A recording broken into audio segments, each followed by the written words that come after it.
你会在这里待着吗？啊，继续在这个位置待着。你会在这待着？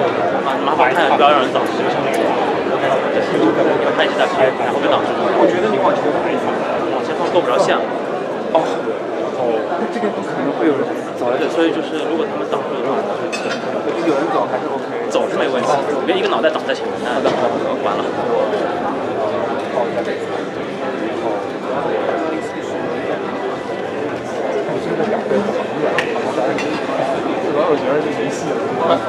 Good morning, everyone. We will be starting in 1 minute. Please find your seats and get ready. Thank you.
Alright, good morning, ladies and gentlemen.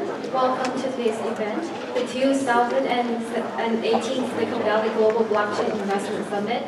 My name is Baby and I'm with HiSta. Thank you for joining us today. I know it's a Friday and I know you're all very busy and hope you're awake right now. Thank you for coming in. And first, please allow me to acknowledge our partners and sponsors and the media, friends in the media who have given us huge support to make this event happen. And thank you for joining us as well. Alright, to start today's event, please allow me to introduce Mr. David Chen, who's the chairman of HiSta and operating partner at Sequoia CBC Digital Fund. Mr. Chen would like to give us a welcome speech. Welcome.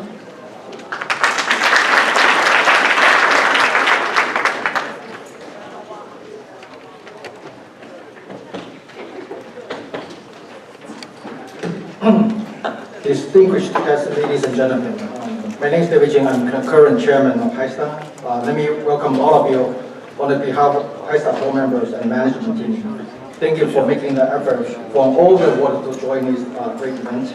I'm really thrilled by your energy, your passion, and your enthusiasm to change the world for a better future with blockchain technologies. I'm really intrigued by one thing, that is blockchain is truly a global phenomenon around the globe, from Europe to Japan to China and to the US. Even though some of the current government may not be supportive for the further globalization, but the blockchain technology knows no border, and it is truly disruptive forces for traditional business models and existing regulatory frameworks. But at the same time, blockchain communities is also facing many daunting challenges. Many questions need to be answered. To name a few, how to cope with the evolving regulatory environments, how to be ethical and morally sound, how to value the digital asset with the new economic theory, and how to shake up the traditional industries and deliver meaningful business values by leveraging blockchain technologies. So the event like this is very essential, so that we have the meeting of the greatest mind in the whole world. I hope in this conference, the idea can flow smoothly, and friendship and business partnership could be established, and everyone can benefit from this conference. And for those who don't know much about HiSta, let me briefly introduce HiSta. HiSta is a non-profit organization was set up in 1999 by several prominent Chinese American entrepreneurs and scientists. One of them is Professor Shouchen Zhang, who will give us a speech later on. Since the beginning, the core mission of HiSta has been around three key areas. One is the Sino-US technology collaboration.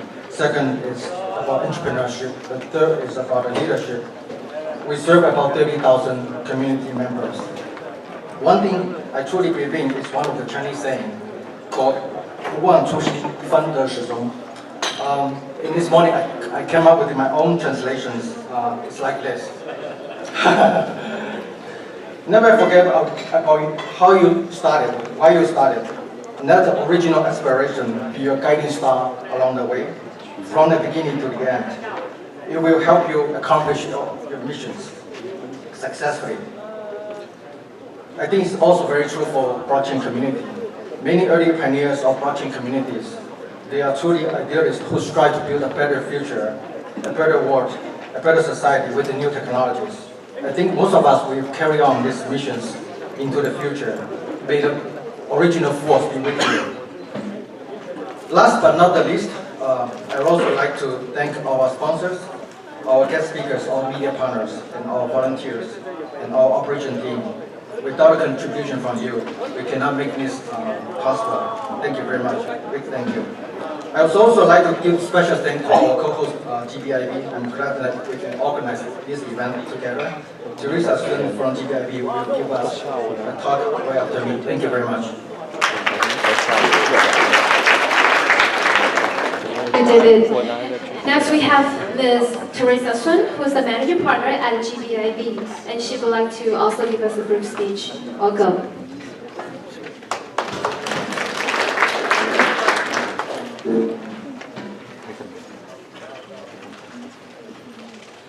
首先呢，我非常感谢华源，非常感谢这次的会务组织方，以及还有我们的媒体合作伙伴，以及来到现场的各位观众们，非常开心你们的到来，才有我们今天这次的峰会。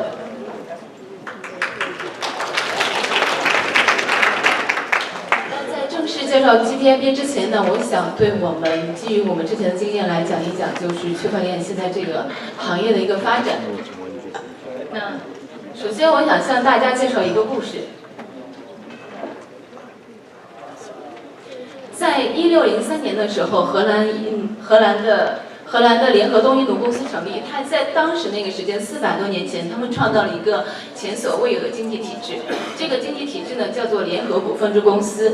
当时东印度公司要向全球进行侵略性的商务贸易的发展，他们就开始第一个发行股票这种形式。他们通过发行股票这种形式，向当时的荷兰的全体民众募集了大概有300万欧元的资本。当时的这个资本的compare 现在的价值大概有几亿美金，迅速的一个融资的一个过程。当时他们的那个股东不单有荷兰的政府，还有就连甚至政府部门的一个仆人也都参与了这个融资。那这个故事听起来是不是特别的耳熟呢？如果我们用现在的这一句话来概括这个400多年前发生的故事的话，其实就是他们用了一个新型的一个经济学的模型，汇聚了大量的财富来支持了一个商业化的运营。那415年以后的今天，一种非常类似于当年新经济体制的模型建立了。那这个经济体制模型的建立的基础性设施就是区块链。这次区块链事件的发生，对金融体制有相对一个冲击性的变革。在这个基础之上呢，再产生了比特币，产生了以太坊等系列的数字货币。那数字货币的产生，让世界多了一种价值交换的新形式，而在这个形式之上呢，又产生了一个新的体系，在这个新的体系之上，又产生了新的一个价值交换的哲学。区块链信息记录的这种方式，它天然的建立了人与人之间的一个信任，用户在这个区块上进行价值的互联，并且在区块上进行这种价值流向的记录，从而取代了部分第三方的这种角色。那在运用区块链技术的时候，资产不管是你是金钱还是音乐，或者是其他的虚拟性的资产，不再储存到一个中介机构中，而是分散到全球的这个账本中，并运用密码学的技术，在交易完成之后，通过上万台的电脑在全网进行发布，并且这种发布是具有不可逆、不可篡改的天然属性。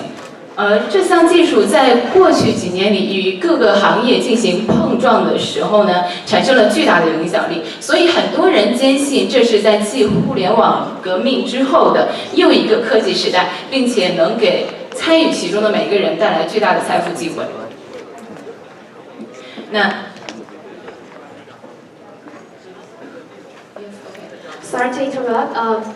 We have interpretation device in the back. If you need one, you can grab one. And please tune to channel 2 for the interpretation. Thank you. Okay. I will wait 1 minute to people can take it. Okay.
All right, let's carry on. Sorry about that.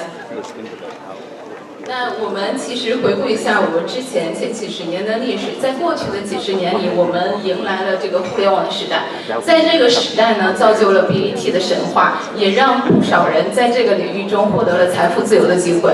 那互联网技术其实在一开始的时候是被称为信息高速公路，它的属性是一个信息的高速传播。当我向你发一个邮件，向你发一个 PPT 或者图片的时候，你其实收到的不是我的原件，你收到的是我的一个附件或者是 copy 的版本，而这个东西具有非常强的民主属性，因为你在收到这个原件和你在收到这个 copy 的版本的时候，你还可以无限度的去 copy 并且复制以及传播。但是呢，在价值领域，它是一个具有价值独立属性，尤其是在具有价值独立属性的这个物品在传递的时候，比如说金钱，比如说知识产权，比如说一张选票或者是信用卡的额度，如果我发送给你的是一个副本的话，我估计你会把我告上法庭。那如果我给了别人100块钱，你肯定不再希望我还有这100块钱的拥有权，你也不会希望我再把这100块钱传送给别人。因为我已经把这个价值给到了你，那如何解决这种信息传递和这种价值传递之间的这种矛盾呢？那互联网技术的发展让信息传递变得非常的扁平化，但是互联网的发展并没有让价值的传递脱离大型中介机构的控制。如今在价值的传递当中，我们依旧是非常依赖大型的这个中介机构的，例如说银行，例如说这个大型的社交公司，例如说信用卡公司等。那现代社会全球信息化扁平的发展，与这种价值传递缓慢的速度，是否逐渐产生了一种矛盾呢？一个邮件我可以迅速的，不管你在世界的任何地方，我可以迅速的传到你的手里，但是我如果要一个价值的传递，却需要经过很多大型的中介机构在过程中参与，我才能把这个价值传送到这个目标人的手中。那譬如说，在政治体系下，法币是不可以在各个国家进行自由的传播的。那譬如说，社交平台和影视平台之间的竞争，其实也限制了这种影视价值在中间的这个传递的过程。那这种现象其实是与数字扁平化的数字时代这种信息扁平化的这种属性也是相违背的。我们在座的所有人全部都是互联网的参与者，我们共同在互联网中贡献了这种全网的算力。我们贡献了数据，贡献了交易，但是数字时代的财富并没有给我们这种相应的财富回报。你是这个全网财富的参与者，但是这个全网数字价值的体现和全网数字价值的创造并没有到你的钱包里。如果我们不单可以有这种信息的互联，还可以有价值的互联，大量的分散的全球式的账本可以在数千万台的电脑上去运转，那每个人都可以访问，不管是什么样的资产，你从金钱到音乐，你都可以储存、转移、交换、管理，并且都不经过强大的中间商在中间。那这样的话，价值在传递和在最终财富分配的时候，就会达到一个平等和民主化的过程。那区块链技术就给我们提供了一个这样的世界。不过呢，任何一项技术的发展呢，它其实任何一个技术的发展，它都要经过5个过程，它们分别是切一下 PPT， 这样，它都需要经历5个过程，它们分别是技术启动期，然后期望值的高峰期，随之而来的话就是幻灭的低谷期，就像现在币价跌得一塌糊涂，然后下面就会迎来这个领悟的爬升期和效率的饱和期。互联网经历这个时代超过了20年，而因为当时信息的传递是非常的缓慢的，它的技术搭建也需要花很长时间的过程。但是信息高速传播的这个时代，我们预计区块链的发展也就3到5年的时间可以完成这个过程。那在过去的几年里呢，出现了成千上万个区块链的项目，有些项目做得特别的成功，有些项目就是怎么做也做不起来。那如果是我们就现阶段市场上的项目进行分析，那为什么有些项目可以做得非常成功，有些项目就是做不起来呢？那首先呢，进入这个区块链行业的从业者，他们一定是高维打低维的。他们一开始的话就分析了他们所属领域的这种经济价值的原始结构，并且踏入了一个这个原始价值结构的一个顶端，并且进入了一个非常大的市场，速度要非常的快，天花板要非常的高，而且迅速全球化。这样的话，他们就在整个维度里面打进了这个最高的战地。那他在最高战地再向下面去打的时候，就会非常的容易。在占领就是各个市场的时候，也会变得非常的容易。那他们把这个体系建立在新的区块链这片荒野上，来建立起了自己的城市，自己在区块链里面的国度和领域。如果我们把一个大象装进冰箱需要花3步的话，那我们把一个项目放到走向交易所也需要3步。我们来讨论一下，如何把一个区块链做上市呢？第一步，首先要有一个明确的项目定位，并且有一个基础非常优质的这种开发团队并且这个开发团队未来可以撬动更大的价值，首先是很优秀的。然后，另外在白皮书审核方面一定要合规。你要对全网的这种白皮书和全网的这种区块链的法务有相当清楚的了解，才能在做白皮书的时候不至于踏入比较灰色的地带和法律的风险，对后期造成很大的影响。那第2步呢，肯定是你在整个前面的过程完成之后呢，就开始进入就是这种区块链主流的媒体的报道和市场热度关注。同时呢，完成这种私募的额度，这一方面一般情况下是同时进行的，对区块链项目也是一个非常非常关键的一个步骤。那第3个当然就是挑选一个非常合规的交易所，并且登录，然后为投资人和自己来带来更大的价值回报。后面的话就是市值管理。其实现在就是以比例来看的话，现在真正能走到市值管理这一步的项目还是极少的。尽管在那个交易所上已经有很多的项目上了那里。在国内一样可以贩卖，就在他那。如果就是大家可以成功的把前面的3步走完呢，大概就可以有机会像这3个项目一样，给个人和投资者带来一个非常大的回报。那下面我们切入我们 GBIB 的正题，我们来介绍一下我们 GBIB。GBIS 呢是在2017年的时候与环宇资本共同成立的。我们集结了全世界各地不同国家的区块链行业的从业者，他们有的行业从业经验从4年到新加入的不等。然后呢，一群非常有经验的人在这个领域里面来帮助项目和帮助这个团队进行发展。那我们 GBIS 总体的来说是什么呢？它其实是一个全球化的区块链产业的孵化器以及加速器。那我们在这个过程中，我们来做哪些工作呢？首先，我们帮助这个项目设计共识机制和这个代币经济体系模式。因为我们有大量的这种区块链方面的人才以及行业方面的专家来协助这个项目进行白皮书的优化和当然也可以协助他们去撰写。在我们确定这个团队、确定这个项目是非常靠谱、非常优质，基于我们之前的经验之后呢，我们会给项目进行孵化。现在在上海、在硅谷、在卢森堡都有落地的孵化办公室，可以让项目免费的入驻。入进来之后呢，我们会全程跟踪它，来扶持和帮助它的发展。同时呢，我们也会提供一部分的这种原始的资金来辅助它发展，并且呢，也会帮它对接海内外的这种投资基金和公共平台。那到第4步的时候，当然就是协助项目在全球范围内的社群落地，并且开展这种投资者和媒体关系的维护。GBIS 的另外一个优势就是说，它有非常强大的媒体资源，是在全球范围内与主流媒体都有相对应的合作。那最后一步呢，就是我们会指导区块链的项目在完成全球主要在交易所的一个发行，并且提供后期的市值管理和那个指导性的服务。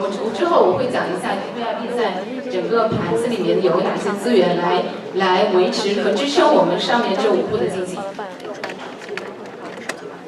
这是我们过去1年的投资案例，我们在经历了大概有上百个白皮书、上百个项目来到我们之后呢，这是我们投资的一些案例，这是部分。那这个案例当中有实体的这种交易所，也有量化的钱包，然后也有量化的这种模型的工序，也有那个钱包，当然也有这种股权的交易所和这种token 原始股的这种交易所，包括还有一些国家型的项目。那我们要重点介绍一下我们在上海外滩的投资人中心呢。这座投资人中心也是就是 GBIS 在上海的总部。投资中心位于上海外滩的罗斯福公馆。它基本上汇聚了上海这边比较著名的投资人和投资机构围在一个主体里面，并且它的投资人全部是邀请制的，我们来保证这个投资人的质量和能帮他去对接这个资源的高度。这是我们这个在上海外滩投资人中心的实景图拍摄。同时呢，这个是我们在上海实验室孵化器的实景照片。这个是我们在硅谷实验孵化器实景的一个照片。我们希望有一个优美的环境，还能吸引更多的投资人，能给他们提供更好的服务。也希望有更多的项目可以入孵进来，能给他们解决更多的后顾之忧。那我们现在在每一个孵化器和实验室里面都设立了媒体中心。这个媒体中心呢，我们集结了全球各大区块链的主流媒体在一个空间里面，并且设立了这个演播室和拍摄室，可以让所有我们入孵的项目，不管你有任何的新的动态，都可以随时在新闻上发布。我们会帮你们去拍你们那个团队的形象照，包括还有你们发生的事件，都可以迅速的在媒体上进行传播。我们的投资商学院也将建立起来，联动上海、卢森堡，还有东盟十国等等这将近20个国家，然后来帮助投资人来进行投资。那 GBIS 呢，在硅谷有 BotUp 进行全面深度的合作。GBIS 提供全球的这种资源 ，BotUp 也提供了很多硅谷本地的资源，来共同推动硅谷区块链项目的一个发展。那下面呢，我们有请 BotUp 的创始人以及 CEO 来上台 announce 我们的合作。Please welcome GBIS partner, Mr. PPT on Carwell. Thank you. We would like to announce the partnership.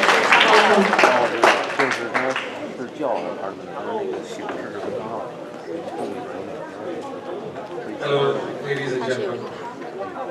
Very good morning. Blockchain. We are witnessing a historic event. We are living in a historic time. We are witnessing something which has never happened before. The blockchain is going to change how businesses work, how companies are formed. The blockchain revolution is going to be as big as the internet revolution.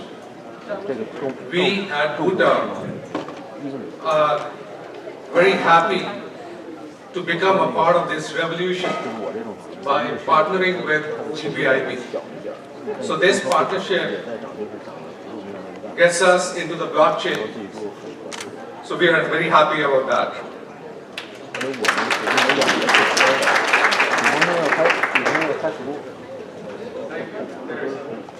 Congratulations. 下面呢，我将隆重的邀请我们全球的合作伙伴上台，为大家全球的合作伙伴上台，然后为大家宣布 GBIS Lab 在硅谷的正式成立，欢迎。Finally, Teresa would like to invite all of GBIS global partners on stage. Yeah. 我们投资的项目呢，影链在今天正式登陆交易所。然后他的创始人呢，非常恭喜创始人，他今天下午开场的时候也会有一个 keynote speaker， 我们拭目以待。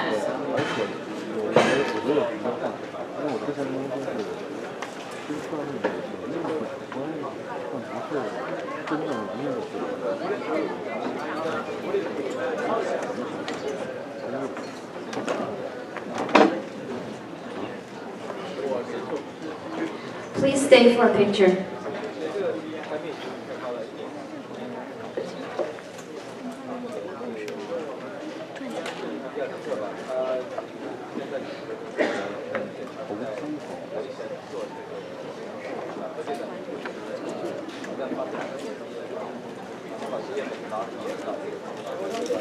All right, congratulations.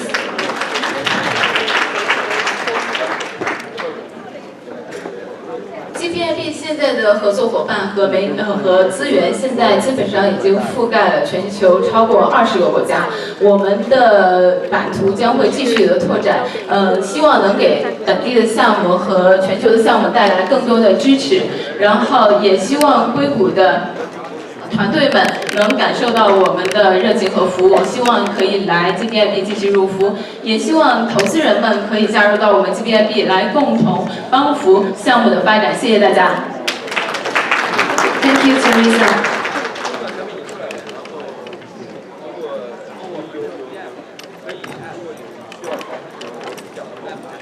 Thanks again. Now we have our first keynote speaker of the day, Professor Shoucheng Zhang, who is the founding chairman of Danhua Capital, which was founded in 2013 with both USD and RMB funds with total AUM. Thank you so much, Professor. Very inspiring. Upcoming next, we have a fireside chat with Mr. Andrew Tang, Managing Director at Draper Dragon Fund and CEO of Hero City at Draper University. Joining Andrew will be Mr. David Needle, who is a technology writer and editor. And for those of you who are not aware of this, we have an expo session on the second floor of this building. So whenever you feel like going to talk to startups and some of the blockchain organizations, you can feel free to join them. And for directions, please talk to our staff on site. Thank you. Welcome. Morning. Morning. Okay, hope everybody can hear me. Show of hands, how many people here currently have an investment in cryptocurrency or blockchain? Own some. Okay, and if we go back, keep the hands up. If we go back 3 years, how many of you had it even then? I see no hands. I see a couple of hands. Okay, gives us some context. And certainly you have, Andy. I appreciate it. Inadvertently. Well, Well, this is great. Well, one thing I wanted to kick off the discussion with, and what a great conference, by the way, is it's the start of the baseball season. And seems like an apt metaphor for that. If you look at blockchain as a whole, and maybe cryptocurrency in particular, comparing it to a baseball game, what inning are we in? And why do you feel that way? Perfect American analogy, right? So is spring training considered as an inning? Field, is that with due respect to the current entrepreneurs in blockchain, I think what I mean to say is we're probably in the early stage of a 7-game World Series championship. So it's a long, journey ahead. While I think we have done a lot of good work, but this is merely the beginning, and I often compare this to internet, the first go around. Yep. This is either 97 or 99, I'm not sure, but if you take sort of the 10-year view, it really doesn't matter because it's such a foundational shift. So that if you have a 10-year investment horizon, whether it's your money or your career, it's pretty interesting in 2003, 2005. Now, we would be farther along with crypto in particular, versus blockchain. That's interesting. I mean, you see there's the technology innovation, there's also the speculation. I think the speculation piece is quite active. If you compare the amount of transaction on the chain, how much of that is due to natural traffic conducting blockchain business versus people just trading tokens for speculative, financial gain? If I were to guess, it's probably 1 to 99%. So it does mirror 99, 97. These internet stocks start trading pretty actively before the internet business really taking off. And are you comfortable where, let's drill in on Bitcoin a little bit, to the extent that that's a standard bearer of where crypto is, and you think it is that always going to be the case, and you're kind of comfortable looking at what you're saying? Are you kind of comfortable where things are now, because it's gone up and down, obviously? Yeah, it's hard to say. I would say in 97, 99, there was Netscape that certainly seemed like a pretty awesome tool. Take a little. Right, or you could even say in 99 there was TCP/IP, right? And there's still TCP/IP today. So is Bitcoin Netscape or TCP/IP? Most people will argue it's TCP/IP, but I would say it's still early. It certainly has a commanding lead, and that lead, and it's got a lot of challenges. Yeah. But I do think you can't underestimate the brand power and then the early movers advantage. There's that arrows in the back of the pioneers argument, but being first, as the best, being first is not a bad position. Right, it happens both ways. It's awesome. So you could have the mind share, you could have the branding, but sometimes you do become the pioneer for the next group of winners. Yeah. Well, let's pull back a second because I want to talk to you as an investor. And we heard AI mentioned at the end there in that fascinating talk. There's a lot of investment opportunities. How do you decide what to invest in? How does blockchain fit into that mix? Yeah, great. So I essentially look at, just kind of take a step back. I have 3 primary investment theses. I love blockchain, but my world doesn't evolve around blockchain. I have three sort of crazy investment theses. One is immortality, right? So we're looking for things that keep people living for a long time, or longevity. The one is colonizing space, and the last one is chrysopia. Chrysopia is basically the art of turning lead into gold. So that's another way of thinking about blockchain. Gold has been a very important discovery in the human evolution. So of $500 million. Delta Capital focuses on artificial intelligence, big data, healthcare, AR and VR, and fintech. Professor Zhang is the J.G. Jackson and C.J. Wood Professor of Physics, a member of the U.S. National Academy of Science, the American Academy of Arts and Sciences, and a foreign member of the Chinese Academy of Sciences. Let's give Professor Zhang a warm welcome.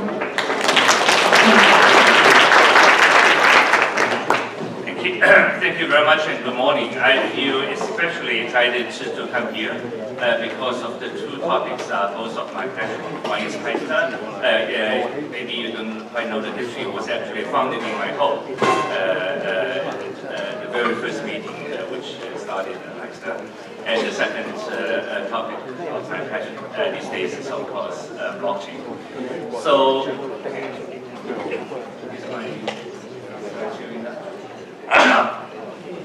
it is up. Okay, so okay.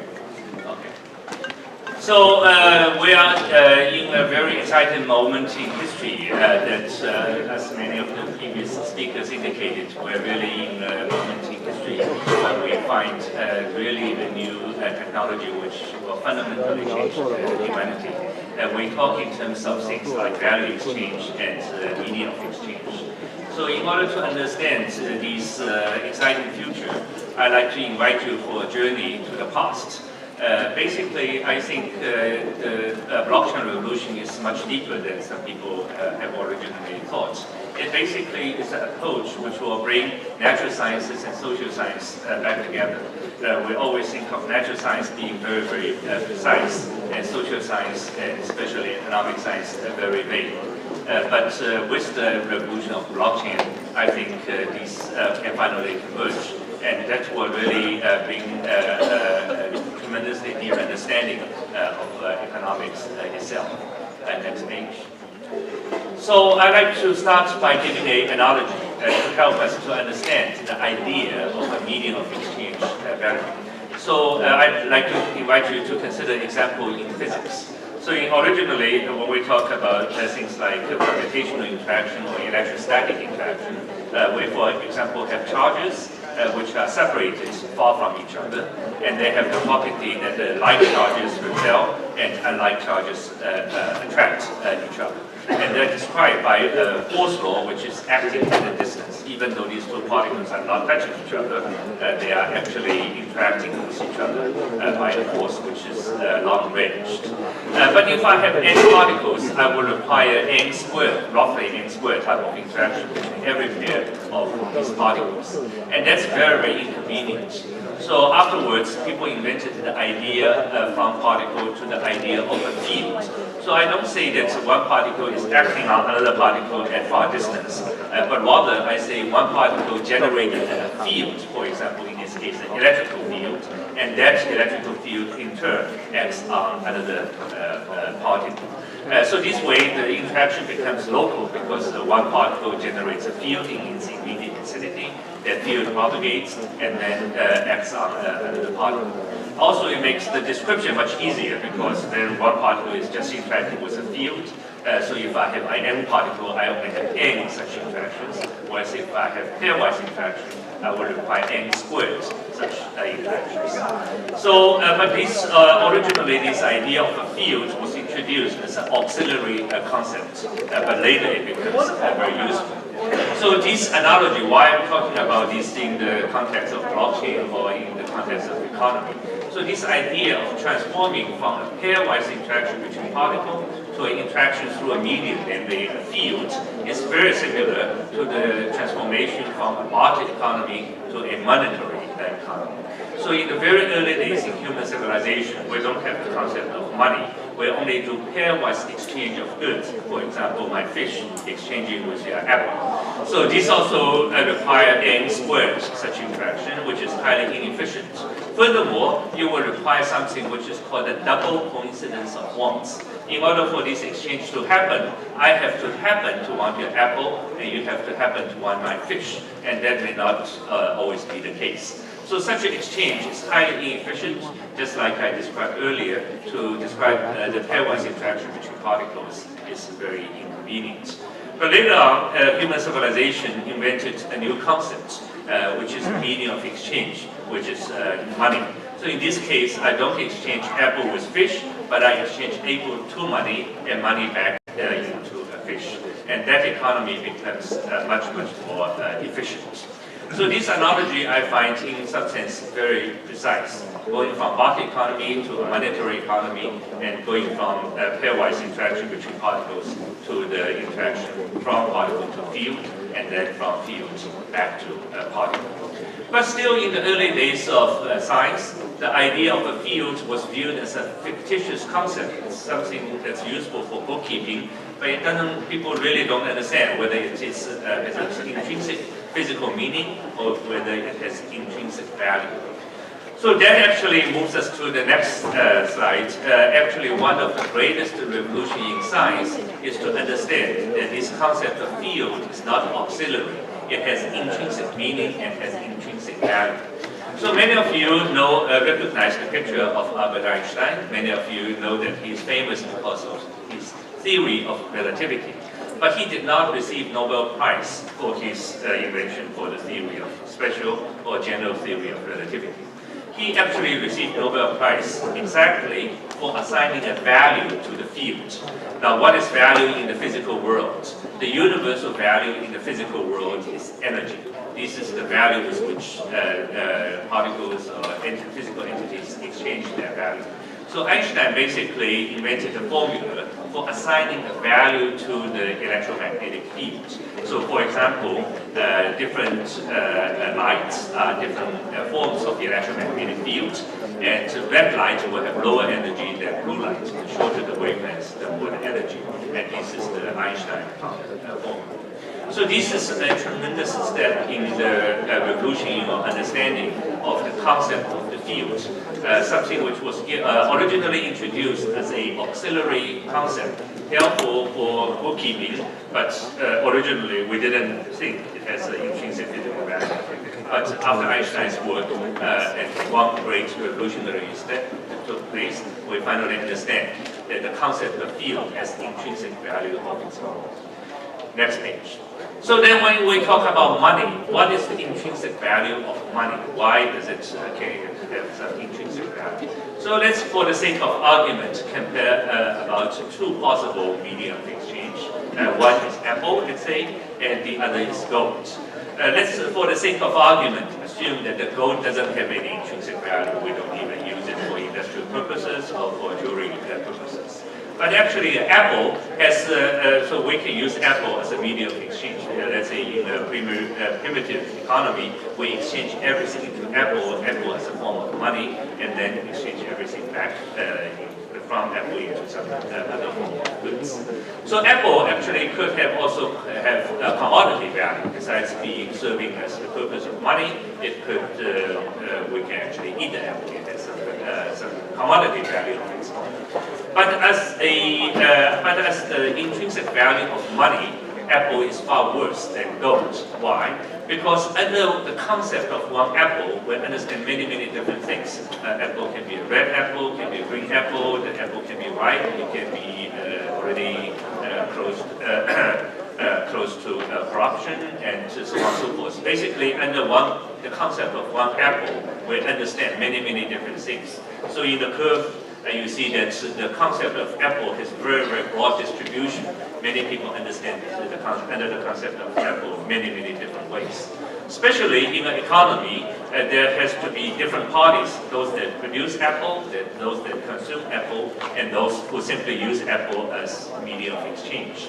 But those who produce apple and those who consume apple may assess the value of apple much better than those who simply use it as a medium of exchange.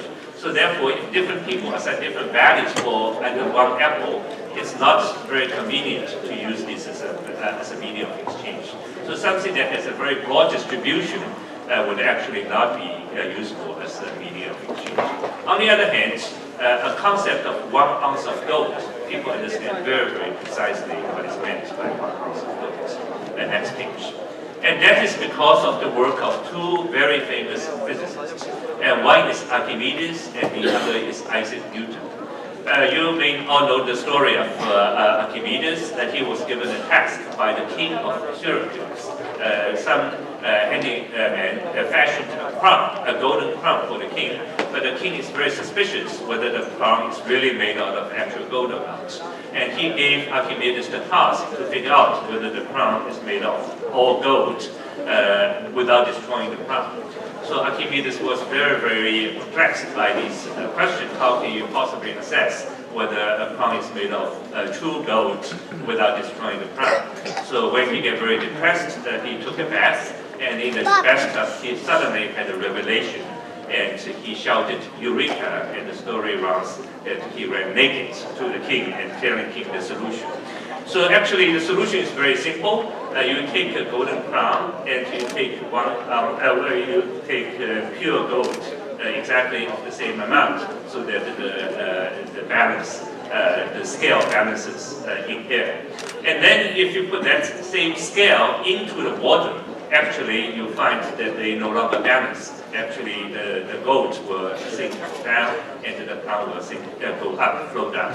And that's because if they are made of, if the golden crown is made out of different material, for the same weight it will have larger volume and it expels more water and gives more of a floating force. So with this brilliant idea, he can actually assess whether something is made out of true gold or not.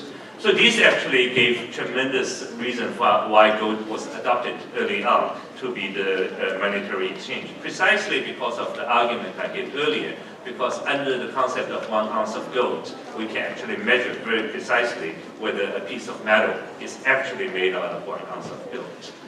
But later, when gold coin was circulating into the economy, and we have gold coins, some other problem started to arise. So you may all know Isaac Newton being a great, famous physicist, but after he became famous, he got a job from the Queen of England. He became the master of the royal mint. So he controls the manufacturing of the golden coin. But when the golden coin went into circulation, different people tried to get something extra out of a golden coin by rubbing its edge to accumulate some extra gold. And when they do this enough times, let's say 100 times, they get 1 extra golden coin out of it. So this actually gives rise to a non-consensual meaning of 1 piece of gold coin, because it could be a piece of gold coin that has been rubbed off a little bit. And it was actually, when you pick up your coin, you all see these stripes on the edge. This was actually invented by Isaac Newton as the master of the royal mint. So by putting these stripes onto the edge, when you rub it off, you immediately see that somebody was cheating. So therefore, with this invention, and not only we understand very precisely what is meant by 1 ounce of gold, we also understand very precisely what is 1 piece of golden coin, because its value has been, it can be measured better. So therefore, the key value of money, and these days we even have 1 piece of paper representing money. But we all understand 1 piece of paper, $1 being exactly $1. We have very precise meaning of its, we have consensus about its value. So we go to the next page. So therefore, the key and intrinsic value of money is the consensus about its value. We understand we have not consensus about what is meant by 1 apple, but we have very precise consensus about what is 1 ounce of gold or what is 1 piece of golden coin. So a consensus is something which has very, very narrow distribution of its meaning, and something that's not consensus has very, very broad distribution of its meaning. And that has analogy in the physical world. Let's say actually everything is made out of electron, and the electron is acting like a little compass. It actually has a north pole and a south pole, just like a compass magnet. But most of the time, a piece of material don't act magnetic.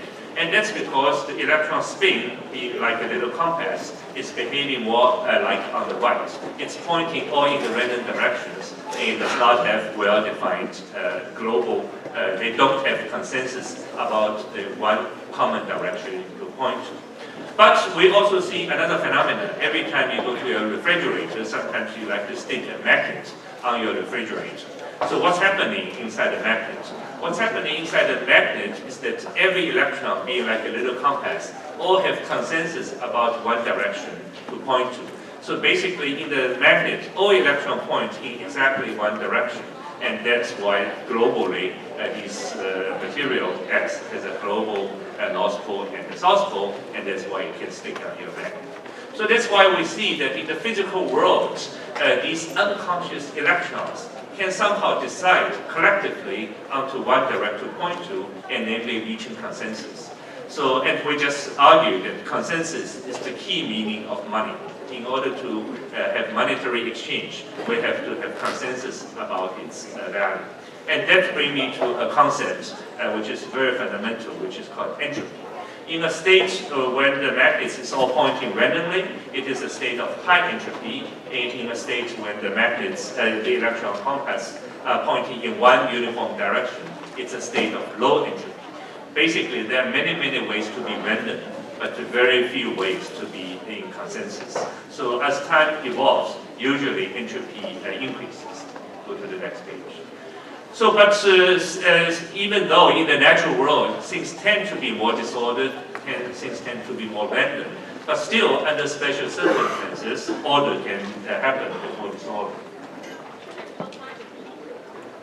So I already gave the example that these unconscious electron spins can somehow avoid being in this random state of high entropy, but they can actually achieve a state of low entropy with uniform consensus about one uniform direction to point to. There are also examples in the biological world that things can act collectively in an emergent and self-organized fashion. So on the right you see the picture of bacteria. All these bacteria are most of the time acting quite randomly. But they also communicate with each other. They communicate each other by emitting some molecules which can be received by other bacteria. And by this communication, they can basically measure how many other bacteria are nearby. So there's a particular type of bacteria called bacteria Fischeri, and so when they see enough neighbors in their surrounding, they suddenly decide to light up. Suddenly, all these bacteria will start emitting light, and it's actually a beautiful natural phenomenon. So this actually tells us that even though these entities are totally unconscious, being electrons pointing most time randomly, and bacteria acting more or less independently, they can still reach a global consensus in a self-organized fashion. Next page. So if this can be done even in the natural world without actually being conscious entities and without having a global master telling this electron what to do and telling this bacteria what to do, they only interact with each other, and through a self-organized fashion they can reach a consensus. So now let's move to the world, from the physical world to the world of computer science. So it has always been a famous problem in computer science that if I have a distributed system where every computer is acting more or less independently, whether they can reach some sort of global consensus in a way that we want to act them to act collectively. So this has always been a problem that has been puzzling, and the search was to look for some kind of a master deterministic algorithm which can tell all these computers which are behaving quite independently, and some of them can even behave maliciously. And in this context, whether you can globally have consensus among a distributed system of computers. So actually people tried, and they always failed. They couldn't find a global master deterministic algorithm which helped all these distributed computers which behaving on their own way to reach a global consensus. And then three great computer scientists finally proved the theorem. This is called the Fisher-Lynch-Patterson theorem, which says that such a master deterministic algorithm is actually not possible at all. And that actually finished the search. So if you actually have such a deterministic master algorithm, it will be like in the world of physics, that you can actually reduce entropy without any cost. And that we know that in the world of physics is actually not possible. So therefore, in today's blockchain world, we actually reach consensus so that all these distributed computers can agree on a global ledger. If we agree on a global ledger, just as I argued earlier, it's reducing entropy, and from the basic laws of physics, saying that overall the entropy always have to increase. So it's not possible just to reduce entropy by globally agreeing on a ledger without any cost. So one criticism about blockchain and Bitcoin, which I think is a shallow criticism, which says that it wastes so much energy that by the proof of work, in order to reach some global ledger, consensus about global ledger, you have to do some computation, which wastes energy, which is the cost of reaching consensus. And some people use this as a basis to attack the Nakamoto protocol of proof of work. I think this is actually not a valid criticism. So when you understand what's happening in the physical world says the second law of thermodynamics tells you that globally the entropy always has to increase. So if you reach consensus, entropy is decreasing, so therefore you have to dump entropy somewhere else. And that is done in the blockchain world through the proof of work. But if you try to use some centralized entity trying to coordinate all these computers, actually, most likely the entropy increase will be much, much higher. Next page. So this Nakamoto protocol, or the protocol of reaching consensus through proof of work, is finally a new kind of protocol which enables a global consensus without in a purely self-organized fashion. And that can lead to a revolution, the likes of which we have never seen before. When you really look at the history of the world, in just the history of the world itself, but also the history of computing systems, it always goes through cycles of centralization versus decentralization. So in the very early days, when I first came arrived in the United States in the 80s, AT&T is such a monolithic monopoly that many, at least at that time, it looks like a monopoly which will never ever be broken. But it is a monopoly or centralization caused by a networking protocol which is called circuit switching. In the days of circuit switching, such a monopoly existence is very natural, and that's why AT&T, through a series of consolidation, became the centralized monopoly of all networking resources. But then a new kind of networking protocol came to place, namely the TCP/IP protocol. And once that new decentralized protocol emerged, immediately, almost overnight, the monopoly of AT&T was broken, and the networking world became totally decentralized. So I actually, also in Chinese, this wave of centralization versus decentralization, a constant cyclic evolution from centralization to decentralization, is a very nice saying in Chinese. It's called 分久必合，合久必分. So, but then all these networking resources gets fragmented, and the content also gets fragmented, and that's why when as we search for content, we need some more centralized entity to organize this content, and then the centralized platform such as Google and Facebook start to take place.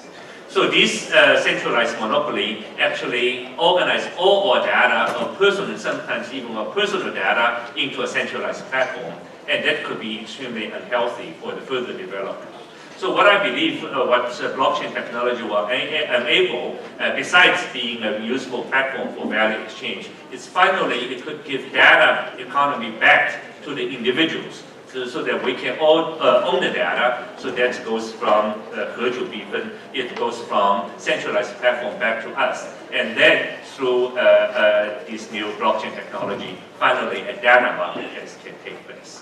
So basically, I see the future of this new world. I have a very simple slogan for the future of this new world. It's called "In Math We Trust." So when you really look at, if we understand that the key fundamental value for a monetary economy is consensus, I can ask ourselves the question: among all knowledge of human creation, about which part of human knowledge do we have the most consensus about? Is it about political science? Is it about social science, economic science, physics, or what else? Actually, it is mathematics. We have the most consensus about mathematics. If we have a mathematical concept, it's simple and universal, it applies to all. So that's why it's so exciting about the new crypto economic world, because the very basic foundation of it is mathematics. And it's so natural because in the physical world, the most fundamental laws of nature are expressed into beautiful formulas of mathematics. And so far, the physical science always looked very, very different from social science, but with the invention of the proto-economics, we finally reach a new era in the human development. And that era I call in math we trust. Now, what kind of math? Next page. So actually, it's very, very beautiful. And so we know that the ideas of private key and public key are all based on elliptic curves, which is one of the deepest mathematical concepts. The famous Fermat's last theorem was proved using elliptic curves. The one-way function of hash function allows the concept of proof of work to take place. There's a wonderful piece of mathematics called zero-knowledge proof. Namely, I can prove to you something that I own a piece of, for example, that I solved a piece of puzzle. I can prove to you that I solved this puzzle, but without revealing to you how I solved the puzzle, for example, a Sudoku game. And this actually could be a key fundamental piece of mathematics which will enable privacy-preserving computation in the data economy. There's also the idea of secure multi-party computation. The famous problem is called the millionaire problem. Two people try to compare their wealth to figure out who is richer without revealing to each other the actual wealth, the actual amount of wealth. And also formal verification, homomorphic encryption, and the directed graph. So next page. So of course, one of the most exciting things, I think there are two exciting things which are happening in the world of information technology. One is blockchain, and is AI, artificial intelligence. And I predict that the future will be a symbiosis between these two trends in technology. Basically, AI we have heard about a lot before these kind of blockchain conferences were organized. Even last year or the year before, every organizer is focused on AI. Now, why suddenly people are not talking so much about AI? Because the progress in the last few years actually is quite slow. So now, why is the AI developing so slow? So the fundamental building block of AI lives on data. AI can only learn when we have enough data. But in the problem I alluded earlier, right now data are all in centralized, monopolized places, and that's very disadvantageous. What happened?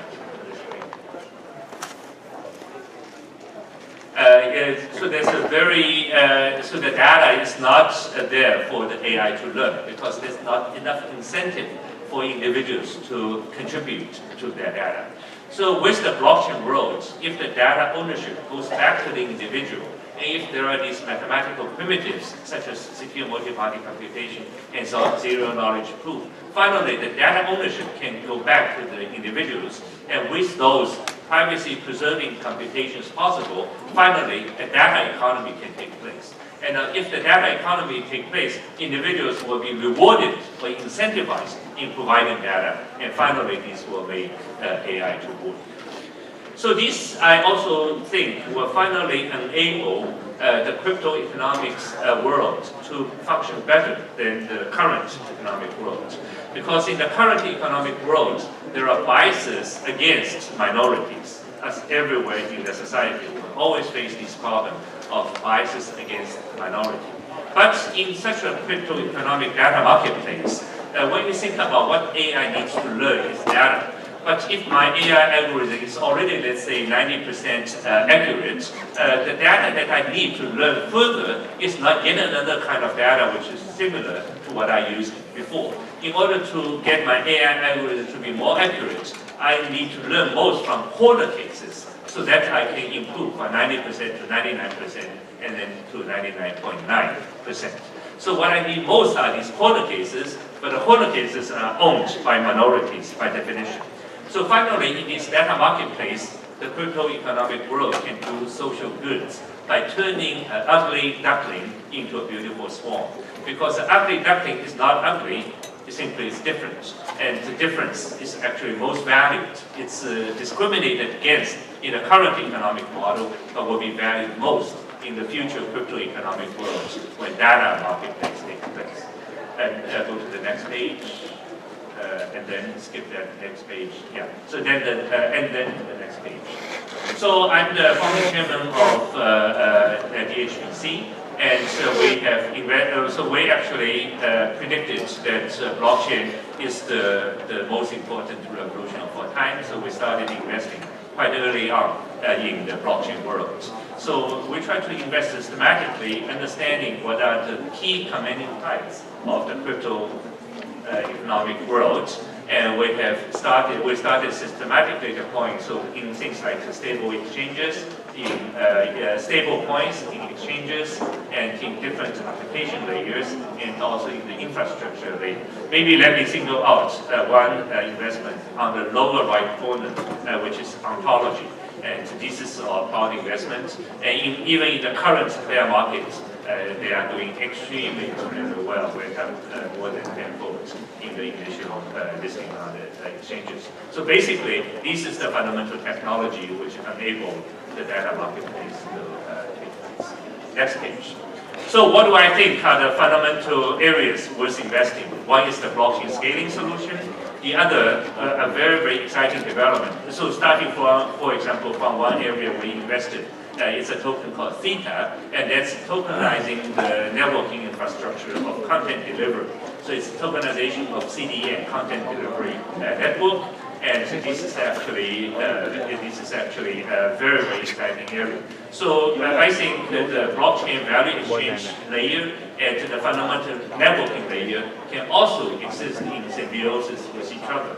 The networking infrastructure can be much more efficient if it's tokenized, so that there are especially different layers of services depending on the tokenized incentives. I talked about privacy-preserving computation, and one exciting area for privacy-preserving computation is in the genomics and healthcare data marketplace. There could also be tokenized sharing economy and identity management. So I think we can leave at this slide, and that concludes my talk. So basically, in the last slide, I want to say that in the 1680s, Newton published his famous book called the Principia Mathematica, basically laying out the mathematical principles of the natural sciences. And finally, with the arrival of the crypto economic world, we can also have the mathematical principles which describe this economy precisely. And because we understand mathematics precisely, we can understand crypto economics precisely. And this is really the dawning of a new age for humanity. Thank you very much.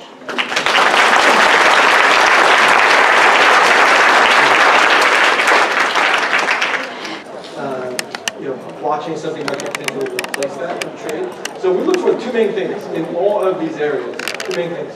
One is the market has to be big enough, and second, the team has to be the right group of people. Why is that important? So the market, oftentimes, the startup risk itself is so high that if you quote unquote get lucky, all the stars align that you're successful in attacking a business, then the outcome has to be big enough to justify the risk. Right? So in other words, most of these venture calculations is actually very simple. It's potential outcome times the probability of success. Right? So if the probability of success in most venture is so low, right, the potential outcome has to be big enough for the expected value to make sense for risk adjustment. So that doesn't eliminate the investment. No. The upside has to be used. Exactly. Yeah. And then the team, of course, we oftentimes lose a lot of investments because of team reasons, whether the teams don't get along, the team's family may not be supportive after year 5, all kinds of, team issues. You talked about staying power initially. Just to drill into that a second, I'm 10-year horizon, that kind of thing. I mean, that is obviously part of the evaluation, right? When does this thing have legs? You're not looking at how can we make money in a year? Right. It doesn't seem to be it. In fact, that's almost a negative signal because you know that there are too many temptations, right? The kind of people who are extremely good at making the expected value calculation in the short run would almost opt for a big company job versus startup. Right? If you take the expected value of anyone's time, it's actually most valuable if you go work for a big company. right? But if you take an expected value of a much longer horizon, like 10 years, then the startup is better. So you can naturally screen out certain people who are actually more suitable for large companies, and we like those people too, right? Because these are the people who are business development partners and whatnot. So you mean like we've all seen the startup driven by the technical CEO who really isn't the person to run a company long term? Yeah, we actually like those kind of CEOs. We think those CEOs oftentimes are passionate about technology and want to take it to the marketplace. Yeah. There's almost a little bit of irrational, devotion to the business, and that's the kind of sentiment that carries you from year 3 to year 7, right? And oftentimes the business sort of die in year 3 because you build a prototype and the customers take a long time, you can't raise money. The rational thing is actually to quit, to shut down the company. But it's an irrational thing in the short run, but the rational thing in the long run that kind of carried it through. And that's how you build really big companies. We talk about the short term. Are there red flags? We do have a lot of investors here. Are there red flags you see when you're valuing this? I mean, one that comes to mind to me is uniqueness, or if in fact one of many that have operated. Yeah, so we actually don't mind investing in a competitive field. To a certain extent, it's a validation of the market, right? Yeah. But the key is to find the best team in the field. I mean, Google is a good example. We're not an investor in Google, but they were probably in a highly competitive search engine field when they got started, but it was a good Sort of the common view that they invented search or something. Obviously, right, but obviously, there were other companies. Lycos, Excite, the list goes on, right? Yeah. But so you don't have to be the first to the party, but you certainly have to be unique enough and to sort of have that staying power. And one of the things, again, that was discussed a bit in the last session, I'd love to hear your thoughts on it. By the way, that was awesome talk. That really was. Eureka. Yeah. The cryptocurrency is the name of the game right now in the financial area, but there are other opportunities, and I think I saw something on one of your talks where you even mentioned groceries or food business. What are the other opportunities in blockchain? It's pervasive. I think blockchain is so fundamental that it's the second coming of internet. Right? I often refer this to as an internet square.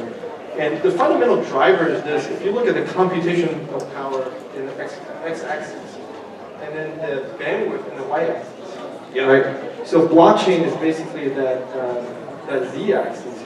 As computational power increases and the bandwidth increases to everyday consumer, every one of us have a phone in our pocket, and these things are always my phone.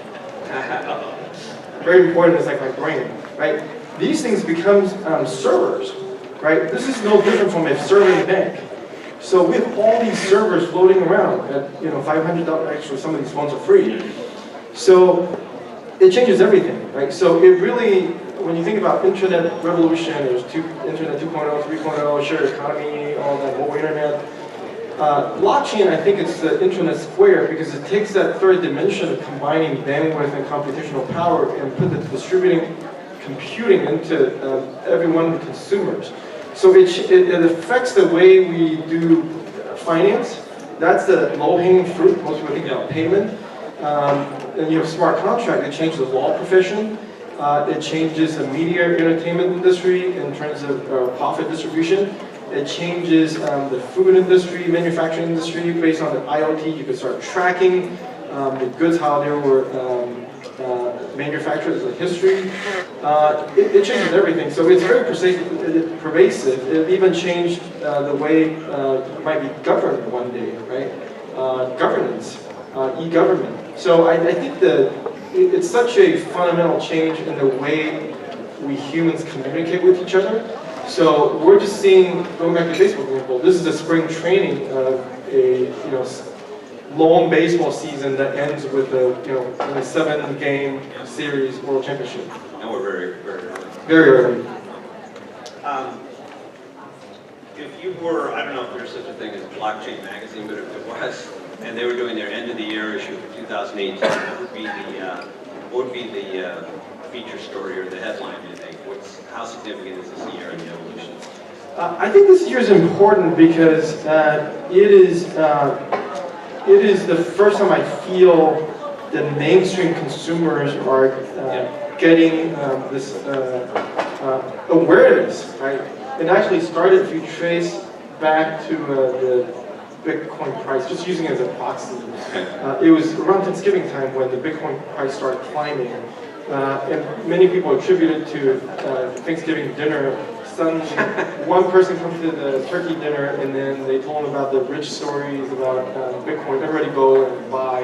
And we're investors in a lot of exchanges, and our portfolio can't keep up with the new account opening, right? And that was the biggest challenge.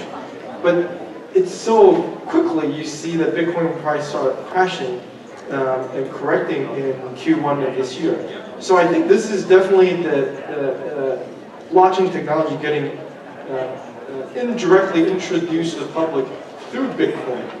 Most people still don't know what it is, but now they're beginning to get a taste of what it could become.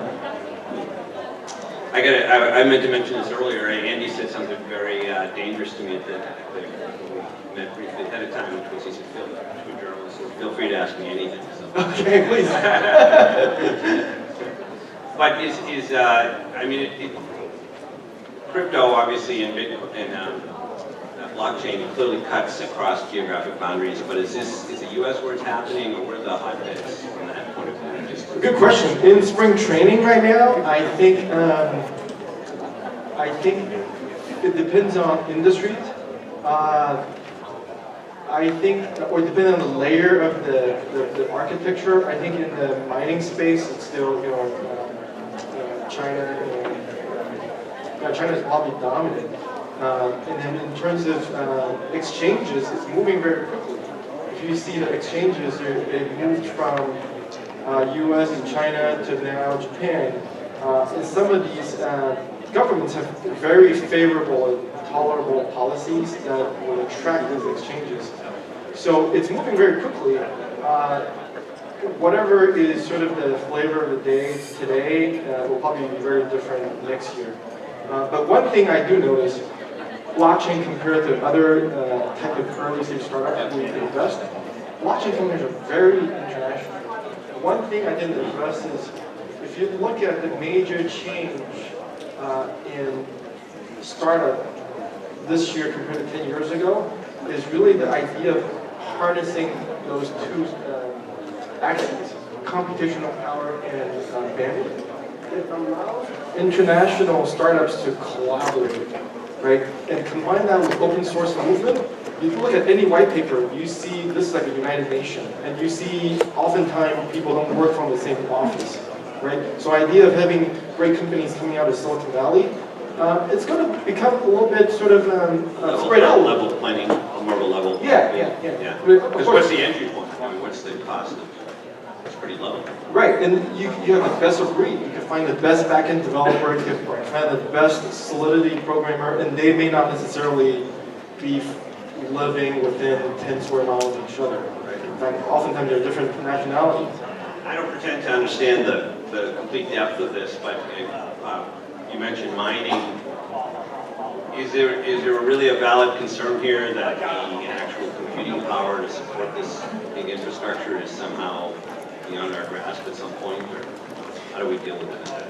I think this is a dynamic equilibrium, so it will continue to change. If you look at this, again, as a lone baseball season, you're going to have some parts of the season where someone's batting 1,000, and it's not going to last. So it's a self-healing system, I think.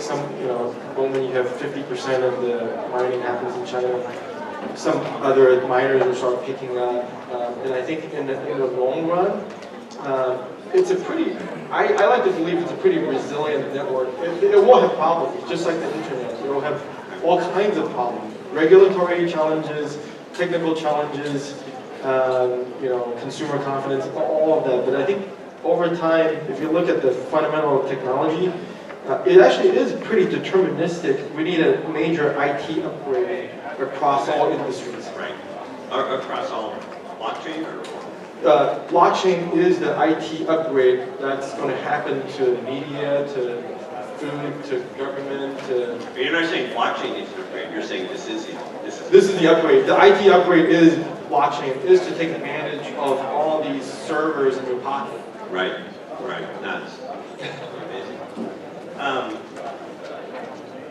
One of the things I remember from the dot-com era before the bust was one of the ways companies got invested is they said, look at all these eyeballs, look at all these customers.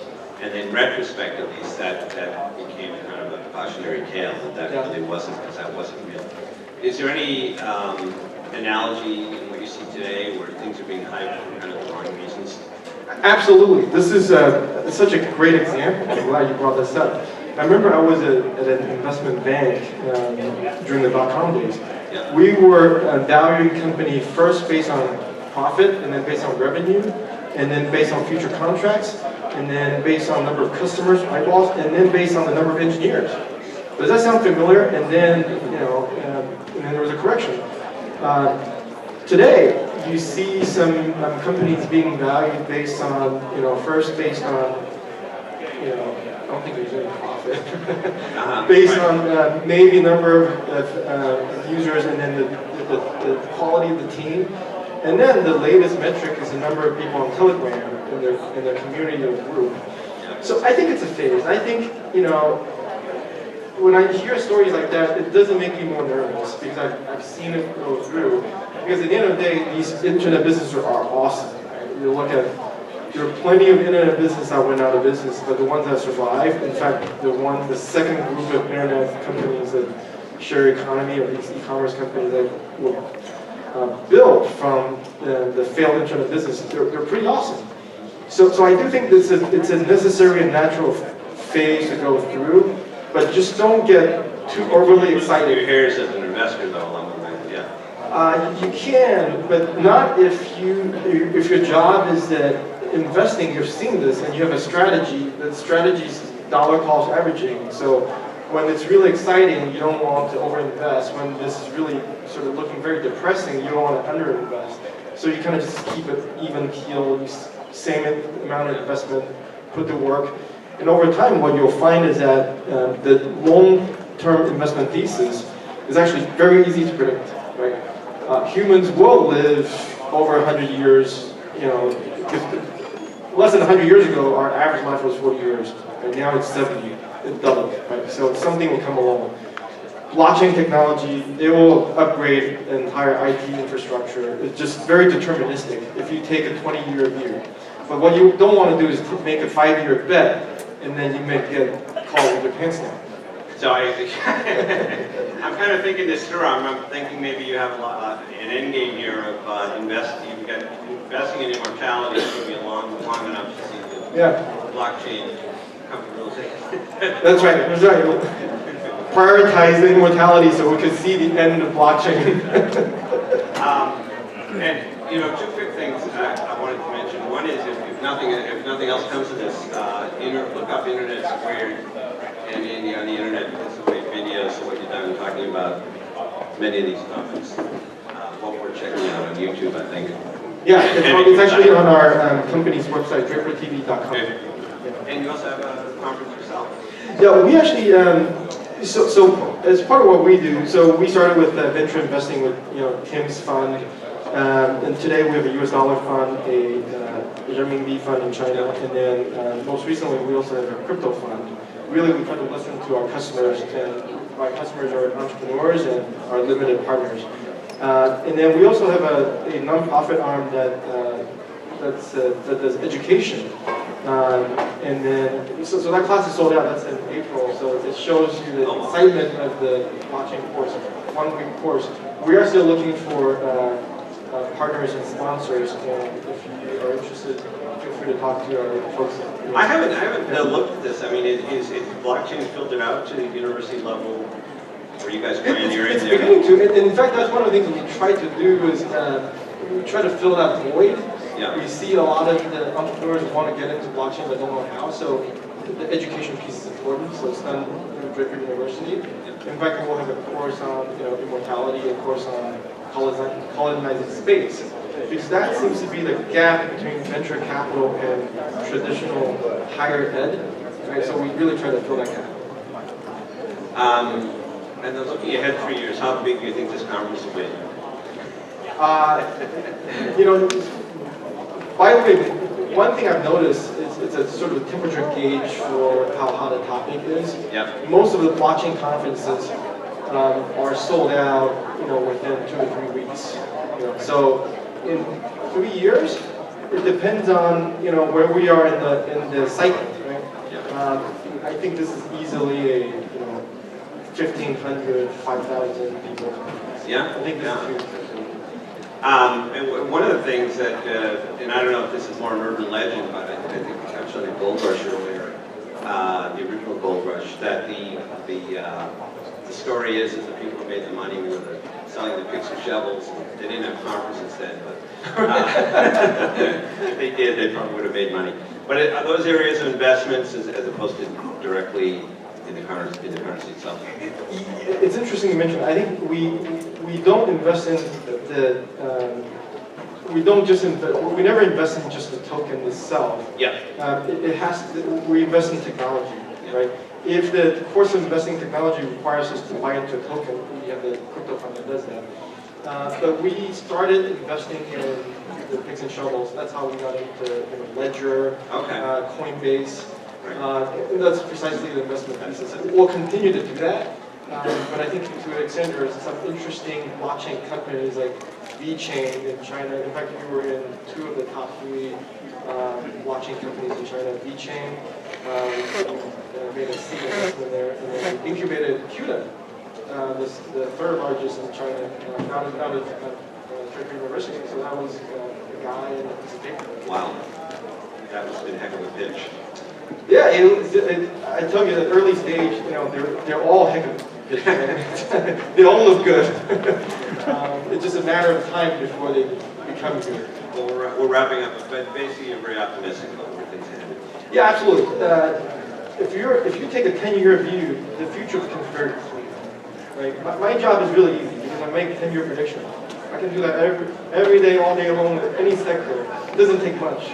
Right? But it is very difficult to actually, spend your time, dedicate your time, 10 years of your time doing one thing, even though you're going to go through tough times. Everybody thinks you might be crazy or delusional, but you got to keep going. Buckle up.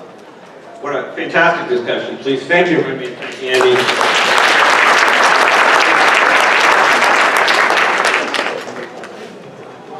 Thank you, Andy and David.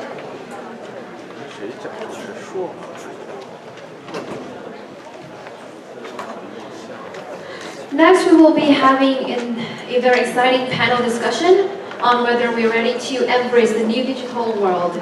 Before I introduce the speakers, let me tell you something about a very interesting and fun session that we have at this event.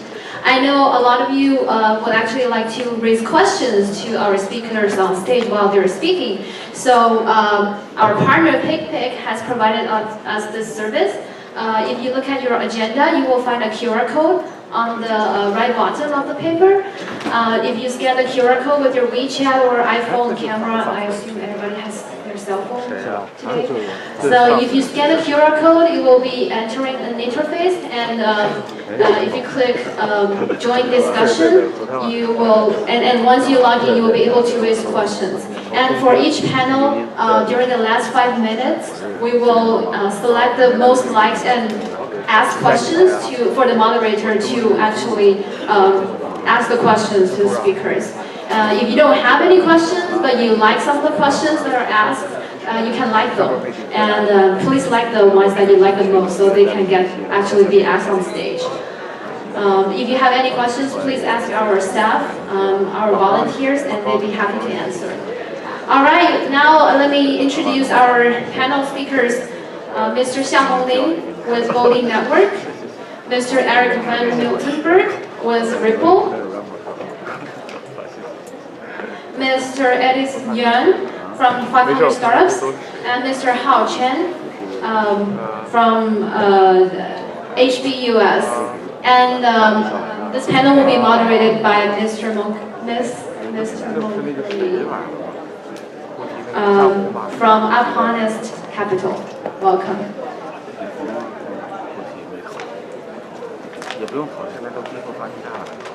Yeah, I mean, I normally tell people just to call me MK because I know it's going to give people problems try to pronounce my name. So everyone just please know me as MK. It's easier that way. I'm very excited to be moderating this panel. I think we have people from a very, very diversified background that's on stage, and I really encourage you to listen to every single word everyone has to say because they all come from a different angle. And the topic today is about, are we ready to embrace a new digital world? So before we jump into the topic, I would really like to have everyone introduce a little bit about yourself and your background, because I read about your background. I know how diversified you guys are, but our audiences probably haven't. So maybe let's start with that, and we'll jump into the topic. Sure. Good morning, everyone. I'm Hao Chen. I'm with GBIS, the strategic partner of Hobby. Yeah, I'm in charge of engineering and the product. Hi, my name is Edith Yang. I'm the China partner for 500 Startups. 500 Startups is no longer 500 startups, and in fact, we invested in over 2,000 startups. Since we are in a blockchain-related conference, complete by accident, we got a chance to invest in Omise, which later on became Omise Go. I also invested in Lightyear. I really like Ripple too, which is the equity side of Stellar. Recently, we've been a lot more active in terms of looking at blockchain and token-related projects in terms of investments. Good morning. My name is Eric Van Melkert. I head up global operations at a company called Ripple. We are a software company that serves financial institutions, banks, payment providers, and helps them with moving money around the world far more efficiently. We are based here in San Francisco, and yeah, I'll stop there. Hi everyone, my name is Xia Hong. I'm the founder of Body Project. Body Project is a decentralized prediction market built on top of blockchain. So I started learning this area since like 2011. So I'm quite happy to see like blockchain as an industry become so popular and disrupt the whole world right now. And yeah, I'm very happy here to share what I'm thinking. Yeah, so thanks for the self-intro. Because in my opinion, like when I read, like these four people comes from a DF background, a protocol background, investment background, and product background. That's why I'm saying it's very diversified, and I think it's just our today's topic very well. Because today we're talking about, are we ready to embrace the new digital world? But to start that, let's try to see like what everyone's opinion is regarding what is a new digital world. Like we are in a digital world, well, somewhat digital world right now. So what are some milestones or some differences, key differences you would identify between now and let's say the new digital world in your opinion or in your mind? Well, to be honest, I think the word digital world, it sounds a little bit vague to me. I guess the digital world, it means the internet, because everything is online. And the new digital world, I think that's maybe something that blockchain could bring to us. I mean, there are some like milestones from my perspective that might be very important. One is that the governments and regulators, they start to recognize the value of blockchain technology, and then they even endorse the companies to start using the technology to improve their products and services. Second is that some public blockchains, they get mature so that other companies can start building the applications based on them. And then third, I would say, yeah, I think many companies will realize that this new technology is disruptive. They will start to building like in-house teams to work with them to improve their products. And then all the digital assets, digital contents like music, games, game items, those data could be put onto the blockchains and transfer, and the content creators, they can get rewarded somehow by a cryptocurrencies. And then even the non-technical, the non-digital contents, like real-world assets, can be tokenized and then put onto the blockchains.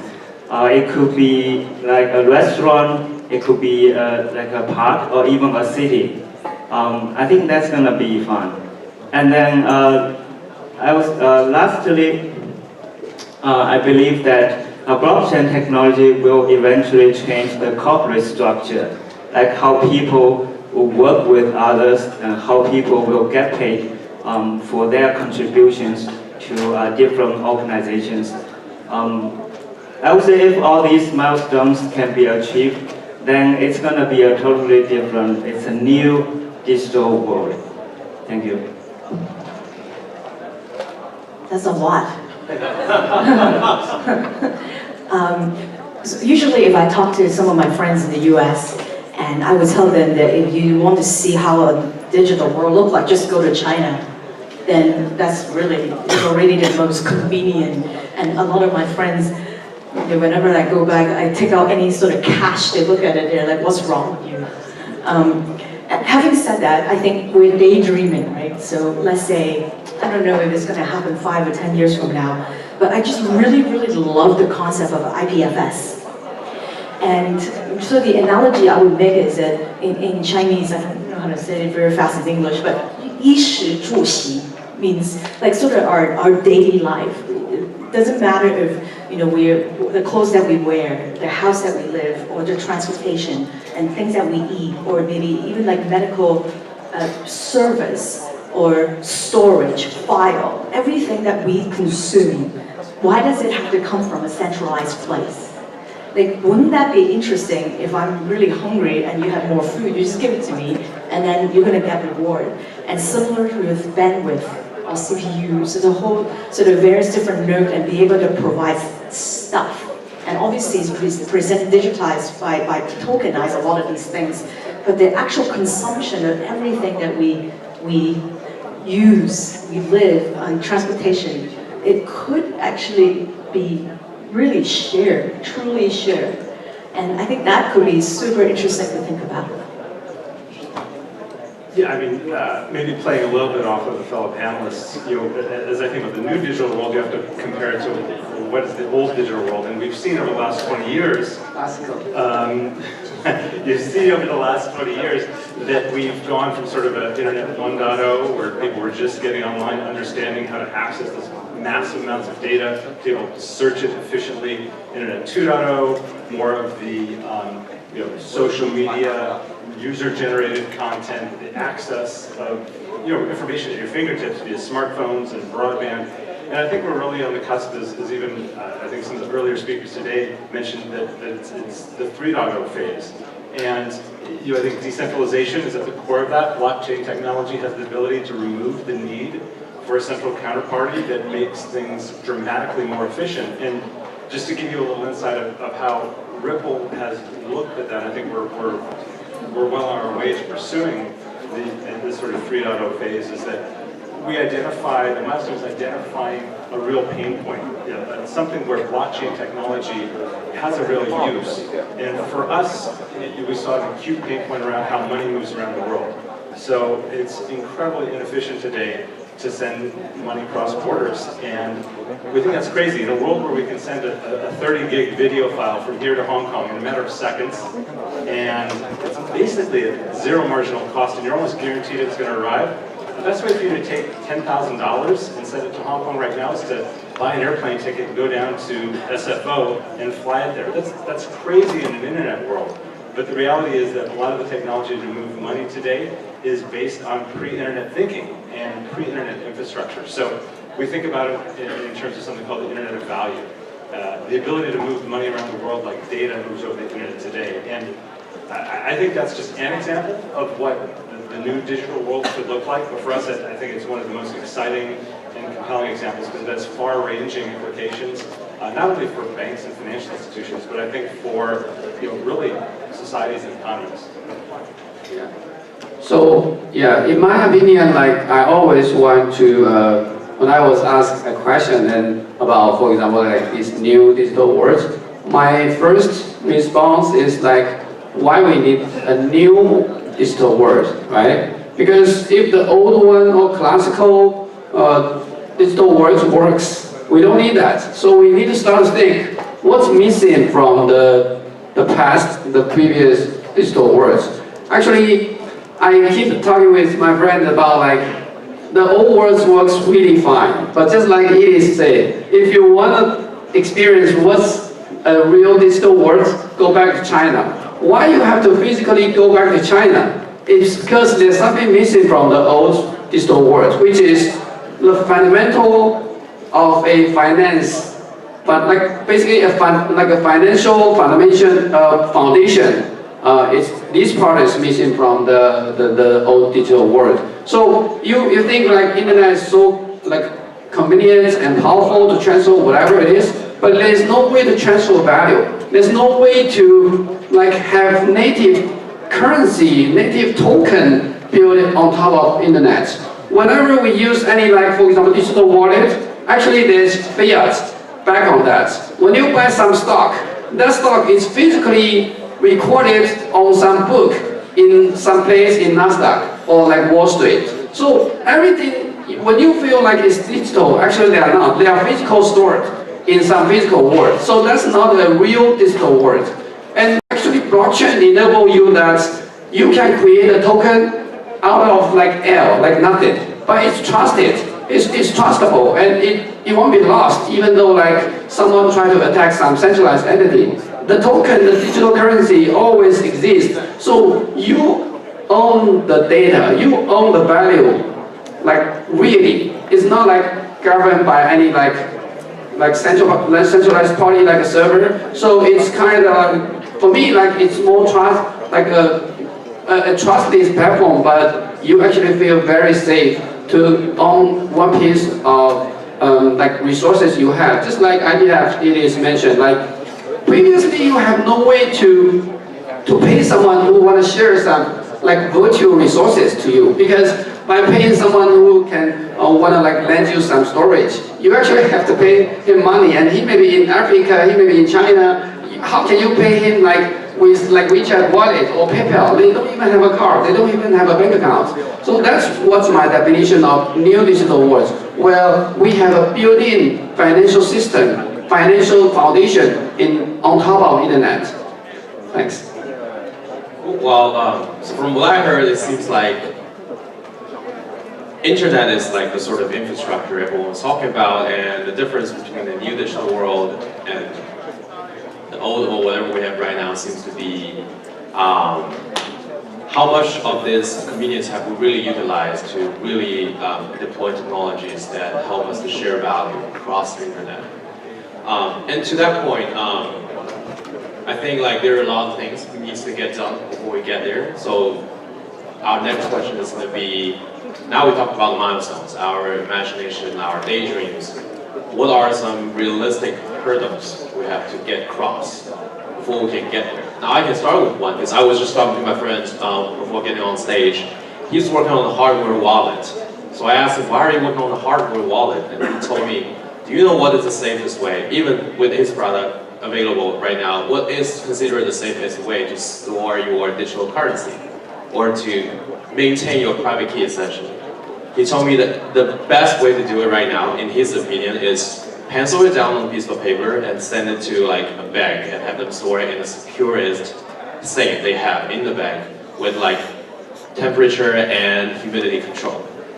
And that's better than hardware wallet, because hardware wallet can fail and that has a much unlikely failure rate. But by saying that, it means this is a hurdle, right? Like for us to talk about this new digital world, it's kind of ironic that the best way to save your value or to store your money is with a piece of paper and a pencil in hand. That's just counterintuitive. So there are some hurdles like that, or even more interesting than this, that you think that we should get past, or we need to get past before we get into this real new digital world we just talked about? Sure. I mean, how do you keep your digital assets secure? Yeah, definitely that's a challenge to us at the moment. And there are more technical hurdles at the moment. For instance, like the performance and the scalabilities of those public blockchains is definitely high. These are also the challenges for us to apply technology, blockchain technology,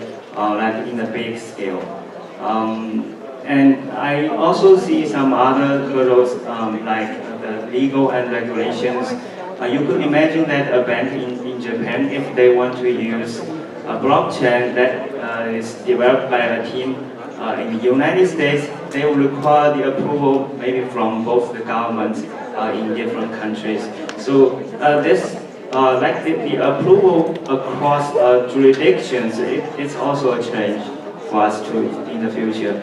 And one more example is that when we execute the smart contracts on the blockchains, what if it fails and then it causes some legal issues? How do we handle that? So yeah, I think all these are like hurdles at the moment. And lastly, I would say not many people right now, they believe in blockchain technology, or they just don't understand much enough about this new technology. And there are still a lot of people out there who think that the cryptocurrencies are mainly used for illegal transactions. So it takes time for the market and the users to be educated. I think these are the hurdles I can think of. I have a lot of philosophical discussion with sort of challenges, and I completely agree with you on scalability, privacy, compliance, and security on the technology side. Obviously there's a lot of projects like Golem, Cosmo, Plasma, and Elaine Shi is working on a new thing, and Dong Song, a professor from Berkeley, are also working on some of these. But on the sort of not so technical side, compliance, sort of legal, there's a lot of battle going on, and I've been called as a classic old school VC many times, and these old school VC get really scared, like if a government trying to subpoena us, I just don't want to go to jail. So there's that. But on the two other things, I really feel like right now UI UX is you just don't, like normal people. Sorry, we're all normal people. But if you don't have at least certain education of what crypto, not even what the blockchain is about, it's very difficult for non-blockchain people to get into it. Third is, there are not enough blockchain developers in the world. I don't care how much money that you raise, you just don't have enough developers to really understand how to build this. And then, yeah, so last but not least, I think this year, 2018, is going to be the year of proof of concept. Because all these public chains raise so much money, but there's no real use cases. And I'm a fan of Bodhi, and you're one of the first person actually, when I tried to get into it, explain like really clearly what prediction marketing is about. I'm like, okay, I get it. So we need some more like real dApps. But the real dApps will only work if it's scalable. So it's a little chicken and egg right now.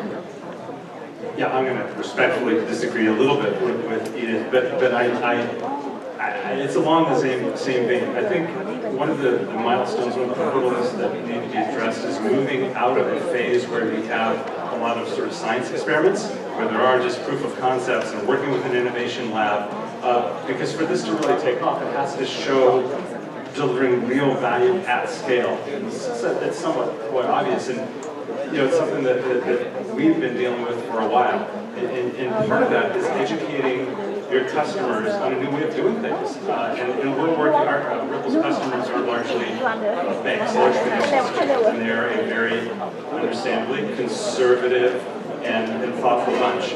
So it is not a small task to tell people who have been thinking about conducting cross-border payments in the same way for decades to consider another approach.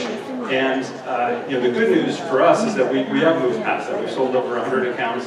We have customers that certainly are in the pilot phase, but we have many more moving into production where they're moving real money from real customers around the world. So it's not an easy task. There's learning and there's pain along the way, but it really requires the persistence of understanding the customer, identifying the real use case, and then actually doing the hard work, rolling up your sleeves, and engaging them in a way that shows the value and demonstrates that.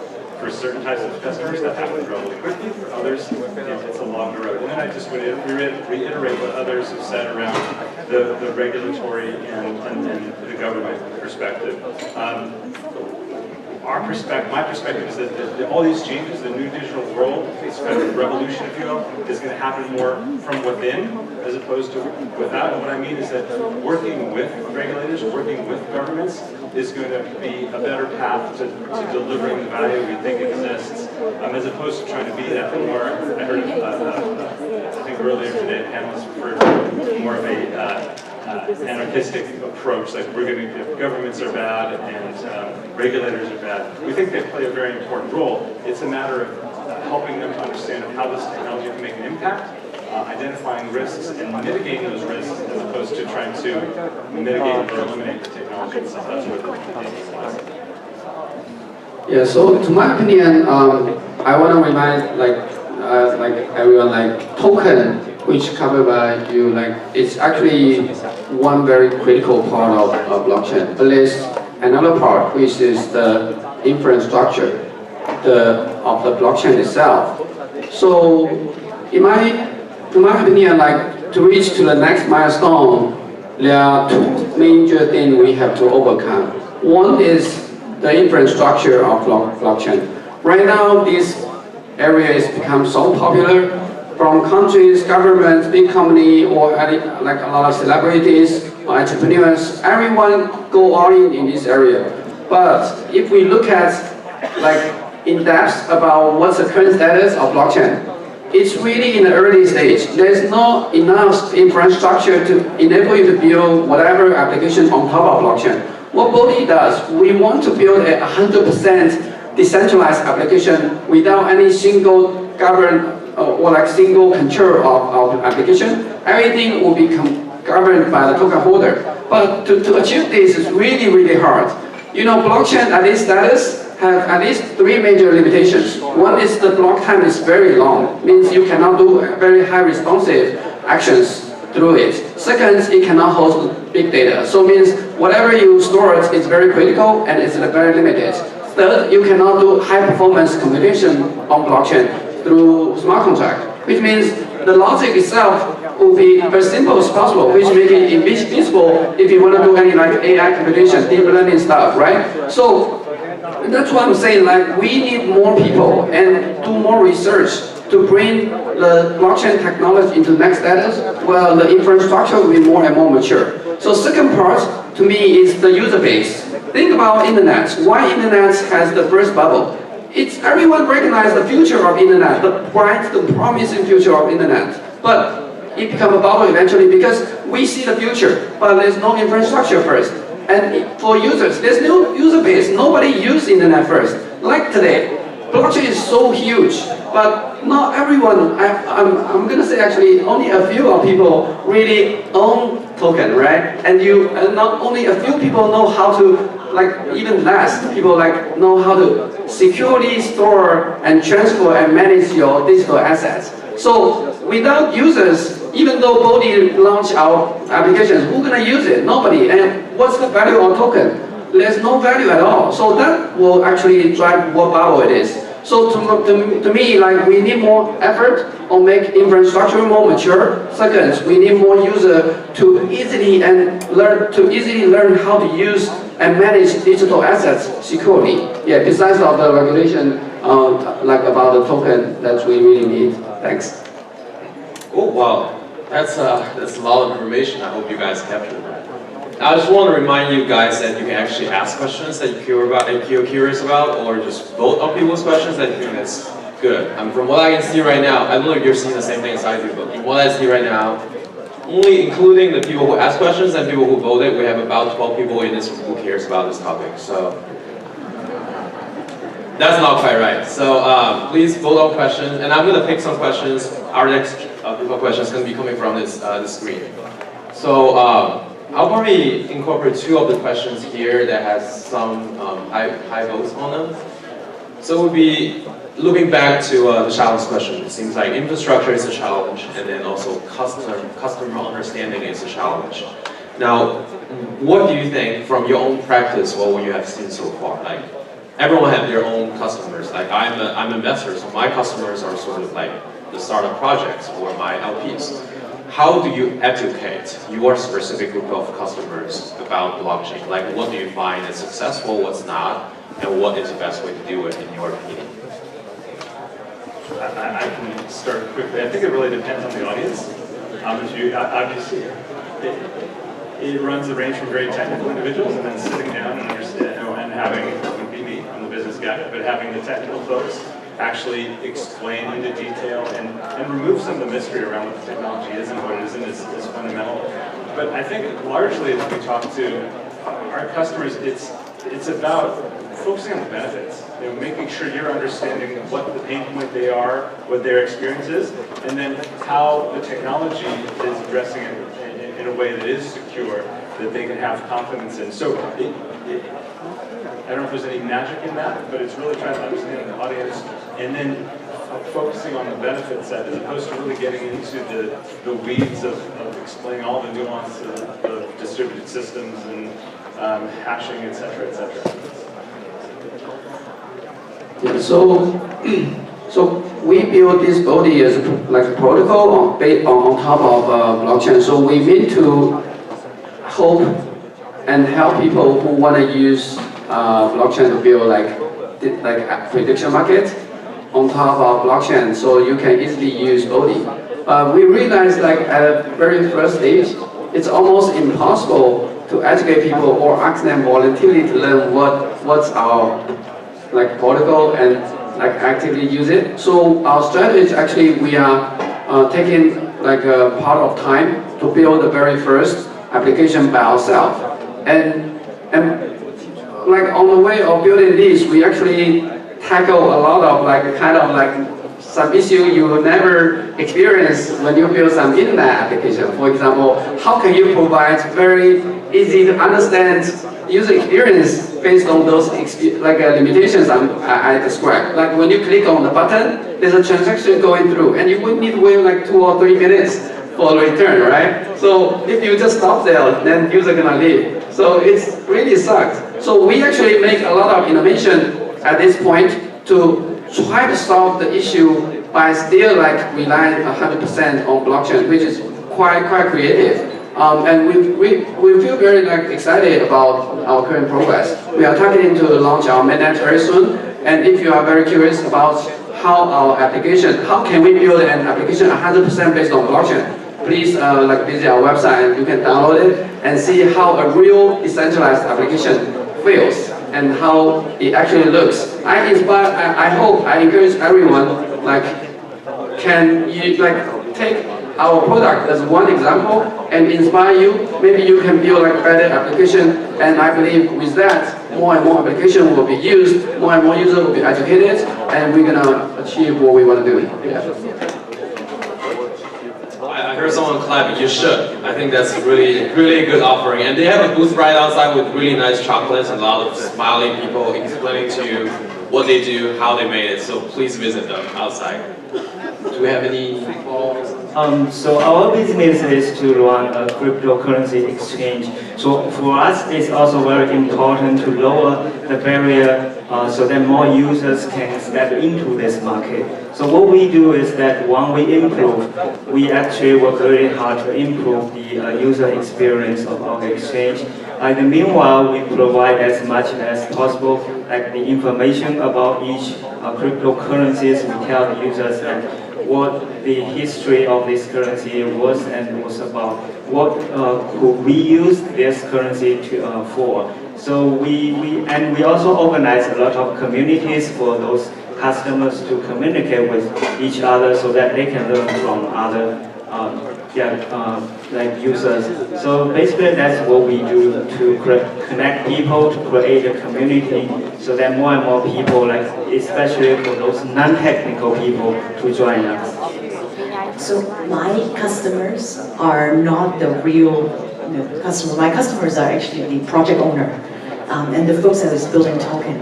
And so there's two sides of the education. One is there are a lot of projects out there have nothing to do with blockchain.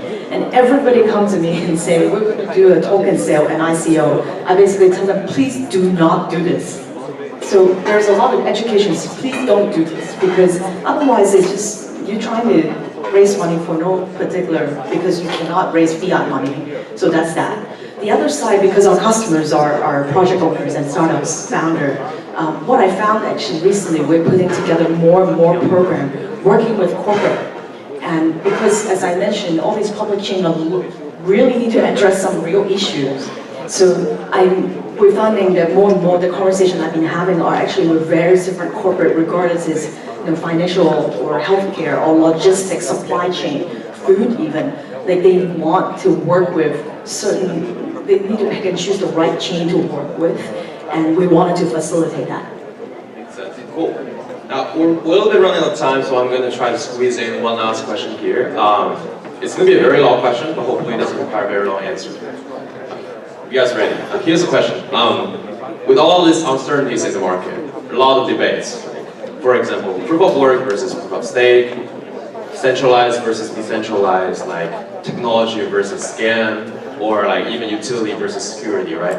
A lot of debates are happening in the market, and even you have a lot of governments looking into this. For example, China just claimed that they're creating a state-owned or state-run operated digital currency. With all these things in the market, with a short period of time into 2018, we have about 8 months or something left. What do you think is going to happen in 2018, in your prediction, that actually matters for people who sit down there who are listening to us? Long question. Yeah, sorry. Yeah.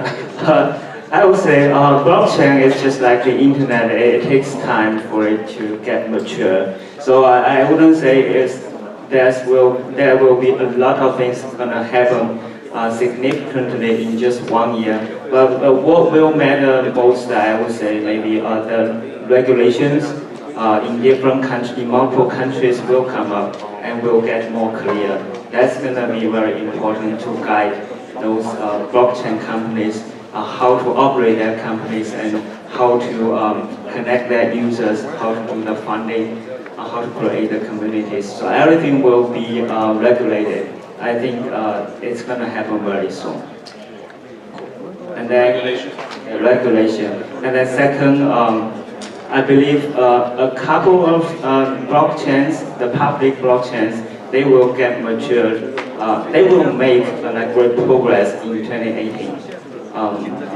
No matter its performance or scalability or it's the community, I believe they will make great progress. And then people will start using these blockchains to build business applications.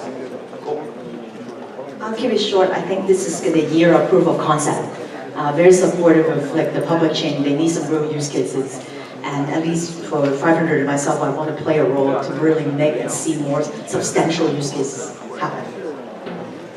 I don't know if it will complete this year, but I think this year you're going to start to see kind of a separation of the signal from the noise. I think there's a lot of projects and concepts that are out there that are interesting. There's probably nearly 2,000 tokens that have been issued. I personally don't know if we need that many tokens, just like 20 years ago we didn't know if we needed 20 companies to sell us dog food online. And Pets.com went away. So I think you're going to start to see those companies that are solving real problems start to separate from those that are interesting, but they will fall more in the line of kind of interesting experiments as opposed to a long, sustainable business model.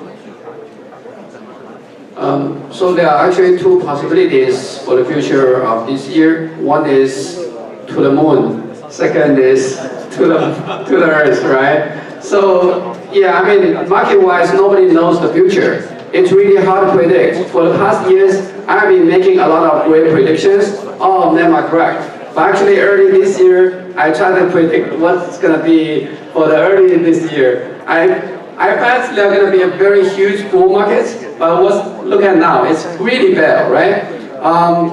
But I want to remind people again, if you experience what's happening during 2014 and 2015, that's really just a winter. Price-wise, it's really there's nothing bull sign or even bear sign. It's just keeping flat for a long time. The whole industry is like that. Nobody is actually working on that. And even there's some startup trying to build some cool stuff, there's no user, there's no infrastructure, they all fail later. So we may fail in a stage where it's like in a very bad stage situation, or investor may lose a lot of money. But to me, like again, like this technology is real, so it has a lot of power. A lot of people actually like overestimate the future of, like the near future of some technologies, but you like kind of like underestimate the big future in the long term. So for me, I think if you are interested or you want to like involve in this area, I believe if you learn the technology and use the technology in the real scenario, you're gonna benefit a lot, and you will be the market player instead of you become like one of the market follower. So that's one of the suggestions, and also like like in terms of prediction, I really have no idea, even though I'm building this prediction market. Trump is here to stay. Sure. All right. Since I mentioned, I think we have quadrupled the amount of people who care about these topics. But unfortunately, we do have 0 out on our time left on the stage. So everybody, please round of applause to our amazing panelists. We'll be around. Find them and ask them more. Thank you. Thank you, Lance. Amazing. Next, we have another panel on investing in blockchain primary market, moderated by Mr. Michael Wei from Samsung AI. And again, if you are interested in raising questions to the speakers, please scan the QR code on your agenda, and click choose join discussion. Once you log in, you'll be able to send questions. And also, you can like the questions for your favorite questions to be actually raised on stage. And now, please, let's welcome Mr. Tim Bayan from OKCoin USA, Mr. Larry Lee from Amino Capital, and Mr. Alex Witt from Switcoin. Welcome.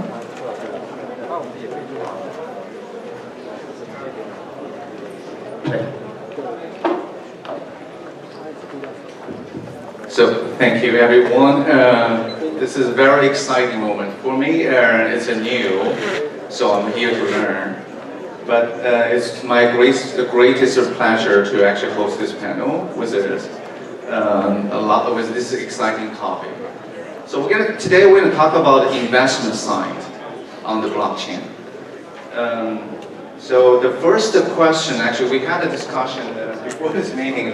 So the most important question we think we needed to discuss today is the regulations. So we're going to start with the regulations, and then we're going to move over to the investment topics. So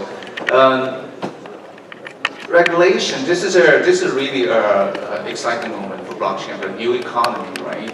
But regulation play a very important role. So we'll let Alex start with what do you think are our regulations? Sure, I think regulation has the potential to greatly inhibit innovation in the area. And you just have to look at the BIT license in New York to realize that. Only 4 companies have applied for the BIT license to date. And if you look at the US, they've obviously declared that all tokens, pretty much Jay Clayton has said that all tokens he's seen so far are securities. And so that more or less prohibits them from being readily used as currency. Because every time you use a token to buy a bag of potato chips, that's a taxable event. So I think those kind of regulations will inhibit a lot of innovation. But unlike 10 years ago, the world is global, right? So governments and jurisdictions around the world are forced to compete for top talent, for top entrepreneurs. And so the US is no longer the only show in town. Tim, you're actually from regulation side, from financial world, right? So what do you see as the regulations for blockchain? Good afternoon, everyone, and it's so great to see everyone here. I know there's a lot of exuberance, and so I think it's great that we start with regulation and bring it maybe a tad to reality. Yes, I was a former bank regulator for 16 years, and I just think it's very important. Everyone needs to comply and respect each country's regulations, but as my panelists just mentioned, each country has its own distinct regulations. So many of you who are ICO issuers, advisors, you probably sense that there's different tiers or different severities of regulatory frameworks out there.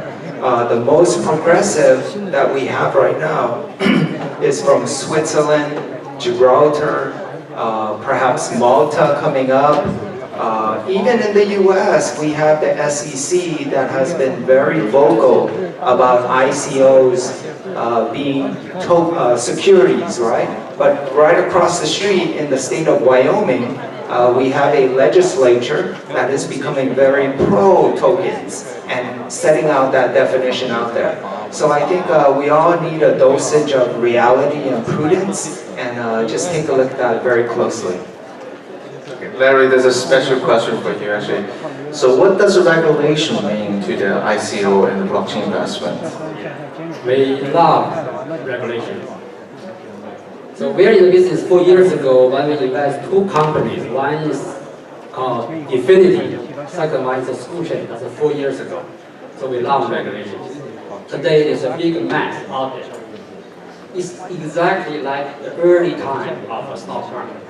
At that time, a few stocks doing pretty well, then lots of investors get cheated. And then the government come in, the regulator come in, save the stock market. Today is the same thing should happen. The government should learn fast and put in the regulation. They don't stop the industry, but regulate the industry. Protect the investors, protect the good innovators. There are a lot of companies there. Before we used to be 10-20 rule, like you see 20 companies, 100 companies, probably 80 of them are bookable. Now it's like a 95-5. You see 100 companies, 100 blockchains, probably 95 of them are fake. So we need to protect the VCs, protect the ordinary investors. So we love the regulation. Need to come in sooner than later. Just a quick comment on it. I think that it's key to have a balance. I think regulation is important because that provides security.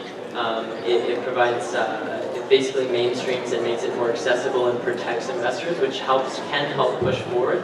But at the same time, you don't want to go too far because that means that the entrepreneurs have to bear a huge burden, and oftentimes it's an unseen burden by consumers, by investors. And in our case, we spend a lot of time and energy and money talking with lawyers on how we become compliant. So I think it's a balance as well.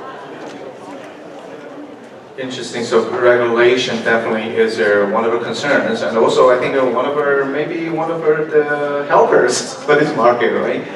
So next we're going to switch topic to investments. So ICO.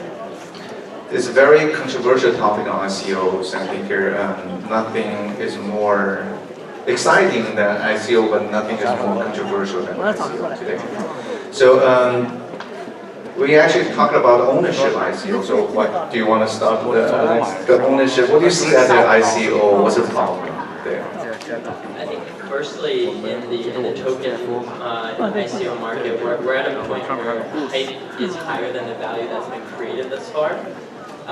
And so I think any investor should invest with that context in mind. Most of these companies do not have profits. If you look at EOS, their product hasn't come out yet, but they have a market cap of $5 billion. So I think that investors do need to take a step back and say, what am I getting? And in the case of a token, you don't have the same rights as an equity holder. Right? As an equity holder, you own a piece of the company, you own a piece of the future profits of that company, and you have rights as an equity holder. As a token holder, your rights are governed predominantly by what's written in the white paper, and it's not readily enforceable. There are some smart contracts that help with enforcement, but generally speaking, what's written in the white paper is not readily enforceable. So investors need to realize when I buy a token, what am I holding? And it's not the same as what are you buying? So from investment strategy, investment point of view, what are you buying on this ICO, to your opinion? We don't know. We're buying a bunch of it. ICO is very innovative. It's a very good way to raise funding. It's a very good way to interact with this industry because it gives ordinary people an opportunity to participate in the very good companies and the very few companies. Before it's a privilege of the few, the privilege of the rich. This thing should be interrupted. Should have everybody who is able to provide some funding to the best startup they consider. However, the ICO, right now the SEC is considered mostly as security, and it should be. On the other hand, you have to evaluate what's the price. Any token, if that's not smartly, beautifully designed, it's going to have a serious flaw. A token, or we call it a currency, has to tie to certain things. Suppose you have a bunch of user, 1 million users. You can if you can specify your value of your currency tied up together with the number of users, or the number of consumers, or the number of sales that your community is providing, then that token has value. Otherwise, it's a fake.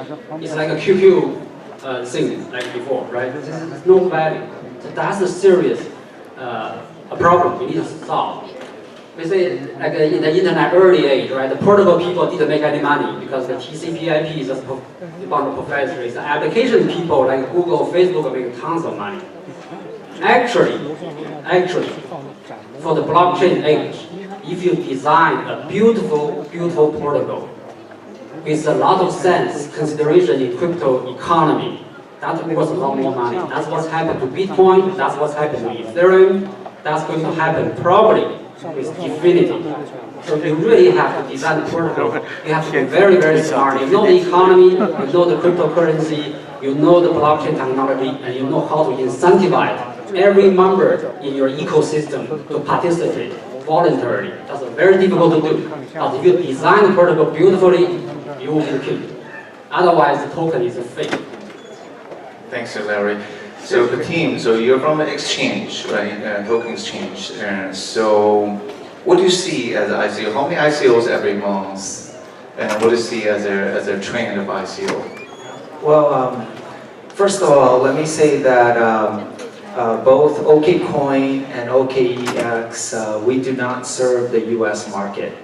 And it's because we are respectful of the US regulations, and only now have our company really put some thought and the foundation to start in the US. So still in quiet mode, no formal announcements, but I think the company is ready to enter the US market with a US regulated entity and abiding by FinCEN, CFTC, SEC rules as applicable. As you may know, in the US, there's various regulators that are responsible for different aspects. In terms of the ICO, the SEC chairman has, I think, clearly communicated their stance. The chairman has stated that he has not seen an ICO that is not a security. And so that is his comment, but we need to be respectful of that. And therefore, that's partly why we have not entered the US market, but we will. And I think you'll see the next migration of possibly exchanges trading in securities tokens. There's a company out there, T0, that is starting to play in that space, but it's a different space. I don't want to temper enthusiasm. I think actually the phenomenon of ICOs has been great. It's been great to entrepreneurs like yourself. It's been great to investors. I think it's actually been great to small investors. So, but the landscape is changing. If it's a security, I think you're going to see that it must adhere to the SEC Investment Act. And therefore, small investors may not qualify as a sophisticated investor. So things are going to change, but the market also changes. Yourselves change as well. And so we'll see which exchange environment, whether a non-security or a security prospers. I hope both prosper in the coming years. So for the, as a former regulator, right, and now on the other side, so what's your top prediction for, let's say, just this year? Maybe next year is too far, but just this year, what's your top predictions? I think the biggest trend, though, is the different regulatory environments. It is a small world today. Just look at the audience today. I think we probably have many or all global countries represented, and some countries are becoming very, very friendly to ICOs, to startups. And so I think you'll see more countries kind of branching out and seeding their investments or businesses in different countries, because I think more countries are becoming welcoming. I think you've already started to see some news about Malta, Gibraltar, Switzerland with Zug. I think that is going to continue. This next question for Larry. So, as an investor, right? So, nothing is more exciting than blockchain right now. It's all like a lot of very excitement over there. So, what do you think as the #1 concern or #1 motivations for VCs into blockchain? For us, it's very exciting because of the regulatory issues. A lot of VCs are fear. A lot of big VCs, a lot of fears. So they are kind of slow. We are innovative VCs, so we move very fast. But we have to self-regulate, because I believe in the next couple of years, maybe only one or two investors among the 10 VCs will still exist in blockchain, because they are not self-regulated. You hear a lot of VC, they invest in blockchain, in tokens, and this from outside they say, oh, I invest out of my own pocket. Right? Actually, there's a fine line between, as general partner, you invest by yourself, you invest by company, they grow over time. So you have to be able to self-regulate. Otherwise, if you don't have the bookkeeping correctly, by the time 1 year, 2 years, 3 years from now, if there's a regulatory coming out, say how you're going to pay tax, and if they don't even know how to calculate it, then they're out of business, right? It's not easy to calculate, because when you buy something, you have to change this thing into Ether. From Ether, you buy that token. What's the price of Ether? What's the price of token? And the time you sell it becomes Ether. And when you take the Ether, become $1. All those things, if you don't report them carefully, and if you don't report them carefully, how can you pay tax? It's very difficult. Then you'll be out of business. So it's very complicated. You have to be able to self-regulate, continue in the business. So in China, we say, 胜者为王, left, whatever left. He speaks Chinese. So that's very important for VC, for those ICO people, same thing. You get a lot of Ether, and then you squander the money, and then 2 years from now, you're still no money. I would just add something. I think you're going to see the equivalent of the big Amazon or the big Google of the blockchain world come out, but you're also going to have 99 failures for every one success. And so there will be that next Google, but don't expect everybody to do. So actually, Alex has a good comments on how to evaluate. What's the evaluation of this ICOs and blockchain projects? How do you think it should be evaluated? As I said, we are at a phase where the hype is higher than the value created thus far. But I think in the context of what's behind of blockchain is a community, and the long-term value of a protocol is actually driven first by the quality of the protocol itself, but then by the community. Because if you have the most amazing protocol in the world and nobody uses it, then the value of that network is quite limited. So I think that in looking at the value of the token, you need to look at what is the current community, how active is the community, what is the long-term addressable market that this token can potentially serve. So I think we're still at a phase where we're looking at what are the metrics we should use to assess tokens. You know, if you're investing in debt, you know, we look at the interest coverage ratio. If you're investing in equity, you might look at PE or EV/EBITDA. But when you're looking at tokens, most of these companies have no profits to speak of, right? So we are working, you know, currently looking at new frameworks for assessing and evaluating the worth of these tokens. I don't have a perfect answer for you now, but I think it's community is a critical component. How do you define the value of community? Is it the number of nodes, the number of traffic, the number of users, or maybe a combination of everything? It's both. Yeah. You are asking a very, very good question, but it's very difficult to answer. How to evaluate the token? How to evaluate a blockchain company? So there's two sides of the coin. One is this new thing has to be done by new people. I don't expect Google or Facebook to come up anything that's going to be the next generation of a blockchain company. The next company bigger than Google is going to be very different from Google. So new thing has to be done by new people. On the other hand, a lot of business rules still there, right? As a startup, as a CEO, you should be able to have a leadership. You lead by example, you lead by your vision. You're able to manage your people from 10, 100,000.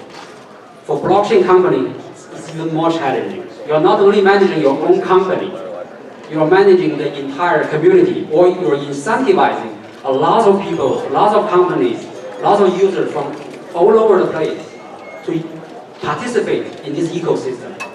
It requires even more leadership, even more vision, better leadership. It's more challenging. So don't tell me, say, hey, today it's easy to raise money, easy to succeed. No, it's even more challenging. See how much Vitalik has to give out. You have to have a big heart to give out bigger shares, right? What about Satoshi? Maybe he's still alive, but he doesn't want to come out, because if he come out, the Bitcoin price will go down. Do you believe that? It's go down. If he come out, the Bitcoin price will go down. Just like Jesus. If Jesus come out today alive, how many of you still believe in Jesus? So you have to be able to keep low key. It's not just like a CEO, you go on the stage and talk every day, you're going to be successful. No, you have to stay low. Have a lower share, small amount of share.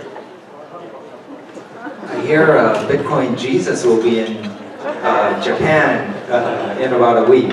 So if you want to see Bitcoin Jesus, get to Japan. Was there last week. He lives in Tokyo. I had a drink. Sorry, just a joke. You know, I have no opinion about how to value ICOs or tokens. I do a bad job in equities and bonds, so do not listen to me. But I think just a general statement. People are valuing tokens, ICOs, whatever, on the potential. And people are thinking that the potential is huge, but the risk is high, or the probability of success is small. So it's big times small, and they're trying to put a value. That's it. Interesting topic. So we're going to open to the audience for several questions if you have their... So do we have a... Oh, we have this...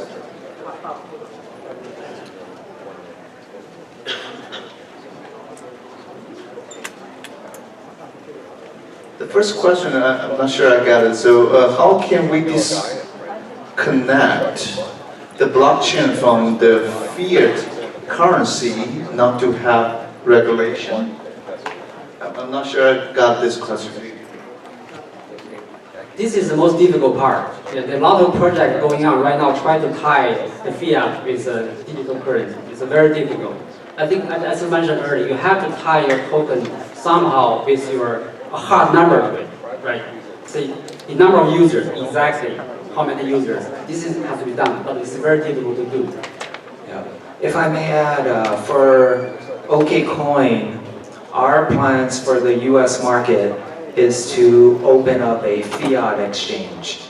So where investors could use their US bank account to ACH fiat US dollars into our exchange to be held at a local US bank and then to buy tokens. So it is not disconnected.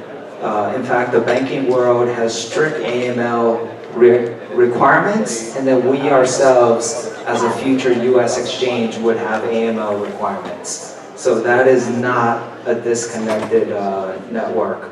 However, looking ahead, we may see a decentralized exchange, maybe launched by us, maybe launched by others. And so I think that's a realm that we should keep an eye on. But eventually, I think if it's still tied to the fiat world, it's going to be connected, and you will have regulations. Even as a service provider not touching fiat, we already see regulations being applicable and pertinent. Look at the bit license. It's not only excluded to US dollars or fiat. So it's actually very broad. Yeah, so if it's not decided by market, if you tie your digital currency to dollar, for example, exactly, hard tied together, then that's a currency. That's under regulation, that's illegal basically. So then you have to have certain reserves. This one token claim to have a diamond behind it. But if you don't have that amount of diamond, you'll be arrested. So it's very, very tricky to do you want to tie the fiat with any digital currency. You better off just go by the market value. That will keep you out of jail, pretty much. Yeah. So we talked a lot of should nots. Let's talk a little bit should. So we look at a blockchain investment a lot, right? A lot of blockchain projects. So what do you think? What characteristics are you looking into this project to say that those projects are maybe a good blockchain projects? What are you looking to? I mean, when you look at a blockchain project versus look at a regular equity project, I think there are a lot of common characteristics. I mean, you are looking at, these are, in both cases, they usually don't have profits, right? So you can't use traditional valuation metrics, but you can look at the total addressable market and their ability to capture that addressable market, which is obviously related, inextricably intertwined with the team. So making sure that the team has the right combination of people to execute on their vision. What kind of combination? I mean, especially in the blockchain space, with my co-founders from a technical background, and I think having somebody who, first making sure at least one of the co-founders has the technical chops, and I think, having somebody who has legal understanding is very important because this is a highly regulated area. And I think after healthcare, anything finance related is probably the most regulated. And then having somebody from a finance or investment background. I think the important thing is to have a team whose skills complement each other. You also don't want 3 people that are all technical people, because then you'll just get the same thoughts, the same type of ideas. So I think having that complementing skill sets is important. Business, economics, and also technical, okay, legal. So I'm looking at we talked about team already. We are looking at 2 kinds of things. One is the fundamental protocol, the protocol part. So that's a doable. You just have to be very, very smart. You have to learn a lot, do a lot of things. The protocol part. Second is anything that's related to digital right, the content. Anything tied up to physical good is very difficult to do. I mentioned you want to tie your currency with diamond, or you want to do an internet e-commerce with it's too difficult to do. So it has to be related somehow with digital content, digital right. Lower frequency, because right now the blockchain, the platform is too slow. Do you know what's the computation power for Ethernet? The entire is 1 times. The entire network is 1 times of your iPhone X. The computation power is very small. So if you know the story of cryptocurrency, right? It's just a small game that's crumble the entire ether. So right now, the protocol for high frequency trading and all kinds of things is not there yet. So anything that's with a lower frequency, with IP or content, you tie them up, is a potential killer app. That's what we are looking for. Just a few comments on what to look for. We are a secondary market. Maybe what we want to stress and do a good job on is to vet any tokens to list. And that's a hard job. I don't think we do it perfectly, but we want to reduce the absolute fraud, nothing there token. Right? And if the public can help us, that'll be even better. But we try to meet with the token issuers. We try to get and understand the executive team, their mission, what does it represent. But obviously, as an exchange, we don't want to list a token that is just going to sit there and there's no volume. Think about it as the New York Stock Exchange and the NASDAQ. When they competed for Facebook, right, FB, who's going to list Facebook? And eventually, I think it was New York Stock Exchange that got the listing. They want a stock that is going to be traded, has a great prospect. That's what an exchange wants. So that's our view. Okay, well, we have only 1 minute for one last question. So it's about the traditional business. So things are, ICO is very hot, blockchain very hot, right? A lot of capitals there. So a lot of business, actually, traditional business, they came to ICO for the channel of capital. So what do you see that, for example, the Telegram, right, raised an enormous amount of money by releasing their ICOs. So what do you think in the future, how does the business leader should think about this blockchain ICO, how to bring this traditional business on top of that?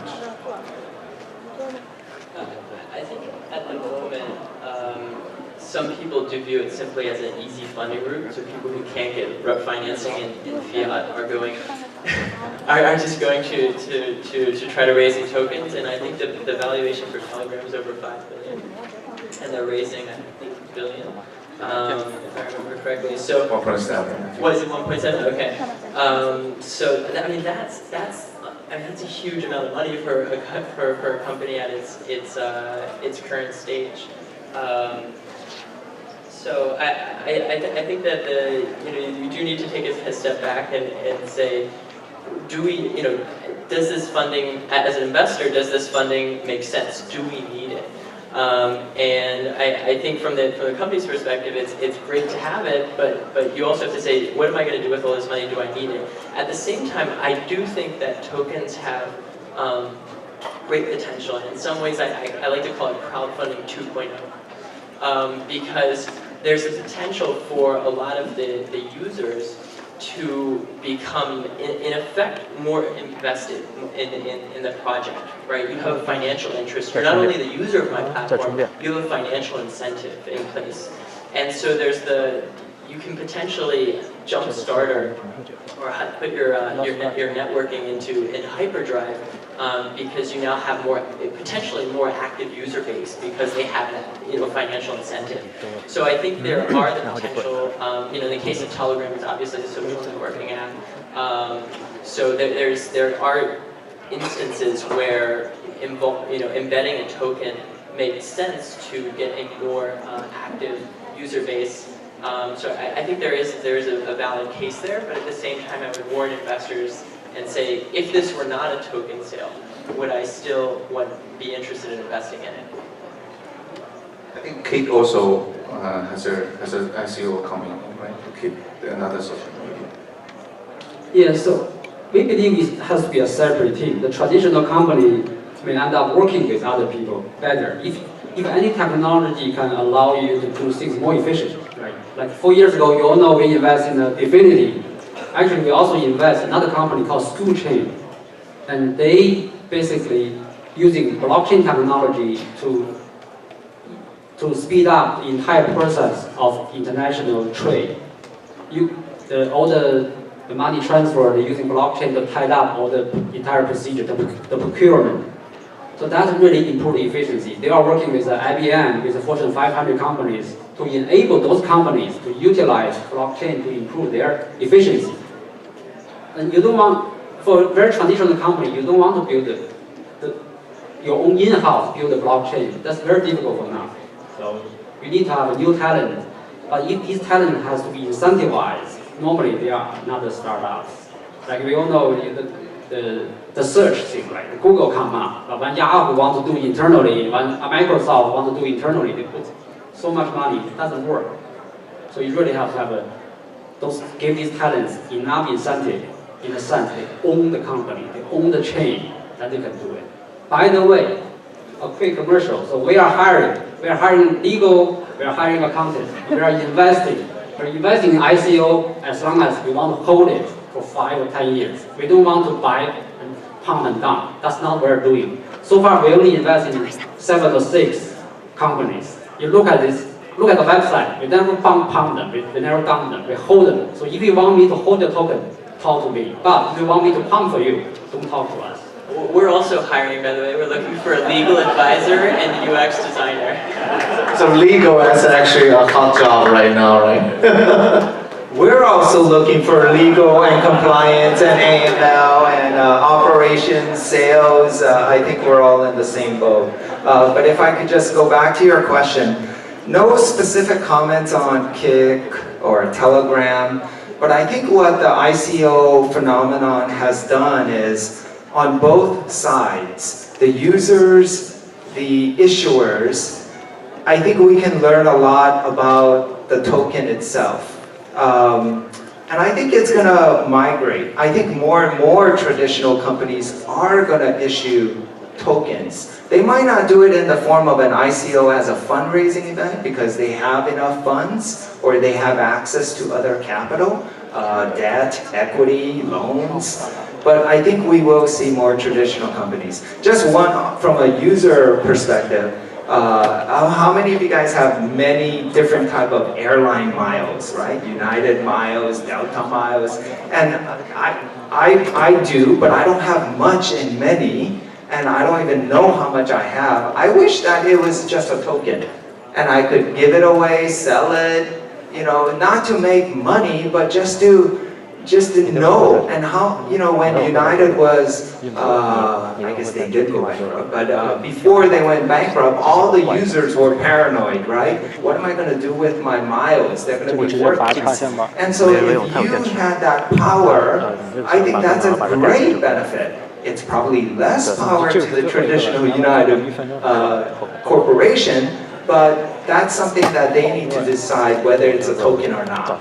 And so, you know, I'm just great to be in this space. I think things are going to change. Once again, if I could put a plug, we all need to comply with local regulations and play by the rules, but we'll see many more countries being very friendly and welcoming. And lastly, we are also hiring in the Bay Area. So big takeaway, I think legal is going to be next hot job in this new domain. So if you're a lawyer, you're come to a right. Big caveat, I'm not a lawyer, so do not take my legal advice. No, just kidding. So thanks, sir. Thanks, Alex. Thanks, Larry. Thanks, Kim, for a wonderful panel discussion. Thanks for everyone. Thank you. Thank you, Michael. Thank you. Thank you, everyone. That was great. So that's all for this morning. I know you're all pretty hungry right now, so we have food outside which you can purchase. And also, while you grab some food, we have an expo session on the second floor of this building. So feel free to stop by to talk to the startups and organizations over there. They're expecting a lot of people, so they'd be happy if you join them. And we are running a little bit late, but we will be starting our afternoon session on time. So please come back at before 1 o'clock. in the afternoon so that we can start on time. And our afternoon keynote speech will be given by Mr. Eric Lee, who's the CEO and founder of Hawk and co-founder of LinkedIn. So please should have everybody who is able to provide some funding for the best startup they consider. However, the ICO, right now the SEC is considered mostly as security, and it should be. On the other hand, you have to evaluate what's the price. Any token, if that's not smartly, beautifully designed, it's going to have a serious flaw. A token, or we call it a currency, has to tie to certain things. Suppose you have a bunch of users, 1 million users. You can if you can specify your value of your currency tied up together with the number of users, or the number of consumers, or the number of sales that your community is providing, then that token has value. Otherwise, it's a fake. It's like a QQ thing like before, right? There's no value. So that's a serious a problem we need to solve. We say, like in the internet early age, right? The protocol people didn't make any money because the TCP/IP is just a bunch of proprietaries. The application people like Google, Facebook make tons of money. Actually, for the blockchain age, if you design a beautiful protocol with a lot of sense, consideration in crypto economy, that's worth a lot more money. That's what's happened to Bitcoin, that's what's happened to Ethereum, that's going to happen probably with Infinity. So you really have to design the protocol. You have to be very, very smart. You know the economy, you know the cryptocurrency, you know the blockchain technology, and you know how to incentivize every member in your ecosystem to participate voluntarily. That's very difficult to do. But if you design the protocol beautifully, you will be the king. Otherwise, the token is a fake. Thanks, Larry. So the team, so you're from an exchange, right? Token exchange. So what do you see as an ICO? How many ICOs every month? And what do you see as a trend of ICO? Well, first of all, let me say that both OKCoin and OKEX, we do not serve the US market. And it's because we are respectful of the US regulations, and only now have our company really put some thought and the foundation to start in the US. So still in quiet mode, no formal announcements, but I think the company is ready to enter the US market with a US regulated entity and abiding by FinCEN, CFTC, SEC rules as applicable. As you may know, in the US, there's various regulators that are responsible for different aspects. In terms of the ICO, the SEC chairman has, I think, clearly communicated their stance. The chairman has stated that he has not seen an ICO that is not a security. And so that is his comment, but we need to be respectful of that. And therefore, that's partly why we have not entered the US market, but we will. And I think you'll see the next migration of possibly exchanges trading in securities tokens. There's a company out there, T0, that is starting to play in that space, but it's a different space. I don't want to temper enthusiasm. I think actually the phenomenon of ICOs has been great. It's been great to entrepreneurs like yourself. It's been great to investors. I think it's actually been great to small investors. So, but the landscape is changing. If it's a security, I think you're going to see that it must adhere to the SEC Investment Act. And therefore, small investors may not qualify as a sophisticated investor. So things are going to change, but the market also changes. Yourselves change as well. And so we'll see which exchange environment, whether a non-security or a security prospers. I hope both prosper in the coming years. So for the, as a former regulator, right, and now on the other side, so what's your top prediction for, let's say, just this year? Maybe next year is too far, but just this year, what's your top predictions? I think the biggest trend, though, is the different regulatory environments. It is a small world today. Just look at the audience today. I think we probably have many or all global countries represented, and some countries are becoming very, very friendly to ICOs, to startups. And so I think you'll see more countries kind of branching out and seeding their investments or businesses in different countries, because I think more countries are becoming welcoming. I think you've already started to see some news about Malta, Gibraltar, Switzerland with Zug. I think that is going to continue. This next question for Larry. So, as an investor, right? So, nothing is more exciting than blockchain right now. It's all like a lot of excitement over there. So, what do you think as the number one concern or number one motivations for VCs into blockchain? For us, it's very exciting because of the regulatory issues. A lot of VCs are fear. A lot of big VCs, a lot of fears. So they are kind of slow. We are innovative VCs, so we move very fast. But we have to self-regulate, because I believe in the next couple of years, maybe only one or two investors among the 10 VCs will still exist in blockchain, because they are not self-regulated.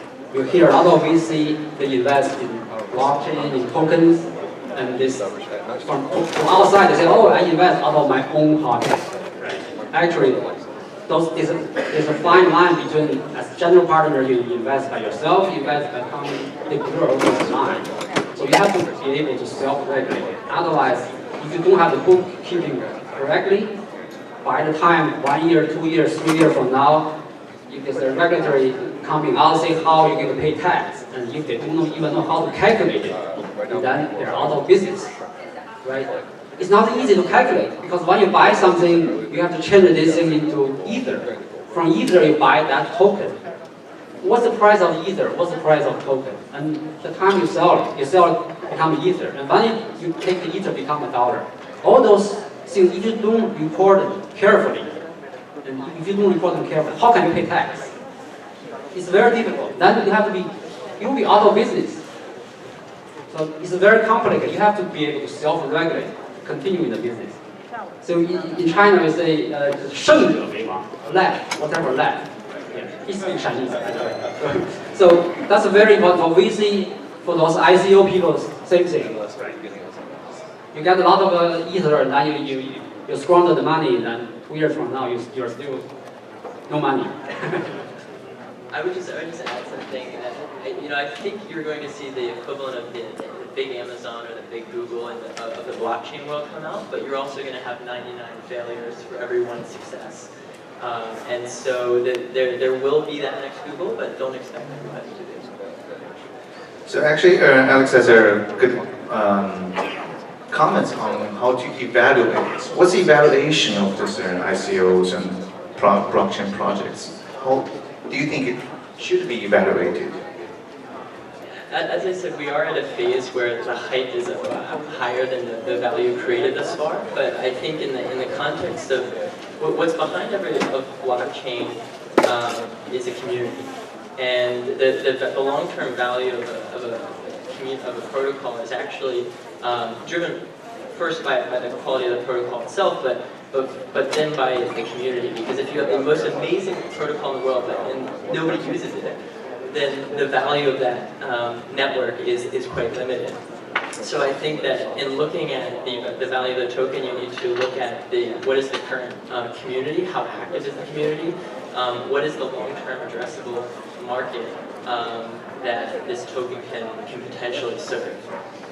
So I think we're still at a phase where we're looking at what are the metrics we should use to assess tokens. You know, if you're investing in debt, you know, we look at the interest coverage ratio. If you're investing in equity, you might look at PE or EV/EBITDA. But when you're looking at tokens, most of these companies have no profits to speak of, right? So we are working, you know, currently looking at new frameworks for assessing and evaluating the worth of these tokens. I don't have a perfect answer for you now, but I think it's community is a critical component. How do you define the value of community? Is it the number of nodes, the number of traffic, the number of users, or maybe a combination of everything? It's both. Yeah. You are asking a very, very good question, but it's very difficult to answer. How to evaluate the token? How to evaluate a blockchain company? So there's two sides of the coin. One is this new thing has to be done by new people. I don't expect Google or Facebook to come out anything that's going to be the next generation of the blockchain company. The next company bigger than Google is going to be very different from Google.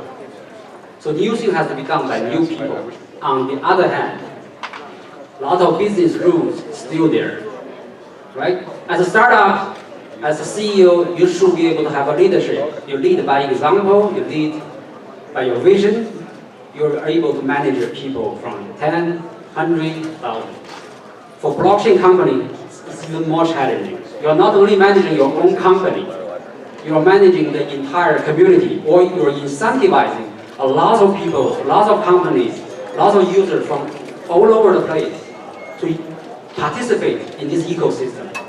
It requires even more leadership, even more vision, better leadership. It's more challenging. So don't tell me, say, hey, today it's easy to raise money, easy to succeed. No, it's even more challenging. See how much Vitalik has to give out. You have to have a big heart to give out bigger shares, right? What about Satoshi? Maybe he's still alive, but he doesn't want to come out, because if he come out, the Bitcoin price will go down. Do you believe that? It's go down. If he come out, the Bitcoin price will go down. Just like Jesus. If Jesus come out today alive, how many of you still believe in Jesus? So you have to be able to keep low key. It's not just like a CEO, you go on the stage and talk every day, you're going to be successful. No, you have to stay low. Have a lower share, small amount of share. I hear Bitcoin Jesus will be in Japan in about a week. So if you want to see Bitcoin Jesus, get to Japan. Was there last week. He lives in Tokyo. I know, but I had a drink. Sorry, just a joke. You know, I have no opinion about how to value ICOs or tokens. I do a bad job in equities and bonds, so do not listen to me. But I think just a general statement. People are valuing tokens, ICOs, whatever, on the potential. And people are thinking that the potential is huge, but the risk is high, or the probability of success is small. So it's big times small, and they're trying to put a value. That's it. Interesting topic. So we're going to open to the audience for several questions if you have their... So do we have a, oh, we have this...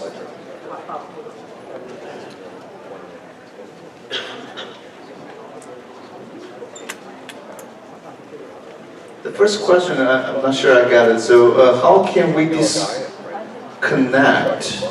the blockchain from the fiat currency not to have regulation? I'm not sure I got this question. This is the most difficult part. There are a lot of projects going on right now trying to tie the fiat with digital currency. It's very difficult. I think, as I mentioned earlier, you have to tie your token somehow with your a hard number to it, right? Say the number of users, exactly how many users. This has to be done, but it's very difficult to do. Yeah. If I may add, for OKCoin, our plans for the US market is to open up a fiat exchange. So where investors could use their US bank account to ACH fiat US dollars into our exchange to be held at a local US bank and then to buy tokens. So it is not disconnected. In fact, the banking world has strict AML requirements, and then we ourselves, as a future US exchange, would have AML requirements. So that is not a disconnected network. However, looking ahead, we may see a decentralized exchange, maybe launched by us, maybe launched by others. And so I think that's a realm that we should keep an eye on. But eventually, I think if it's still tied to the fiat world, it's going to be connected, and you will have regulations. Even as a service provider not touching fiat, we already see regulations being applicable and pertinent. Look at the bit license. It's not only excluded to US dollars or fiat. So it's actually very broad. Yeah, so if it's not decided by market, if you tie your digital currency to dollar, for example, exactly, hard tied together, then that's a currency. That's under regulation, that's illegal basically. So then you have to have certain reserves. So this one token claim to have a diamond behind it. But if you don't have that amount of diamond, you'll be arrested. So it's very, very tricky to do you want to tie the fiat with any digital currency. You better off just go by the market value.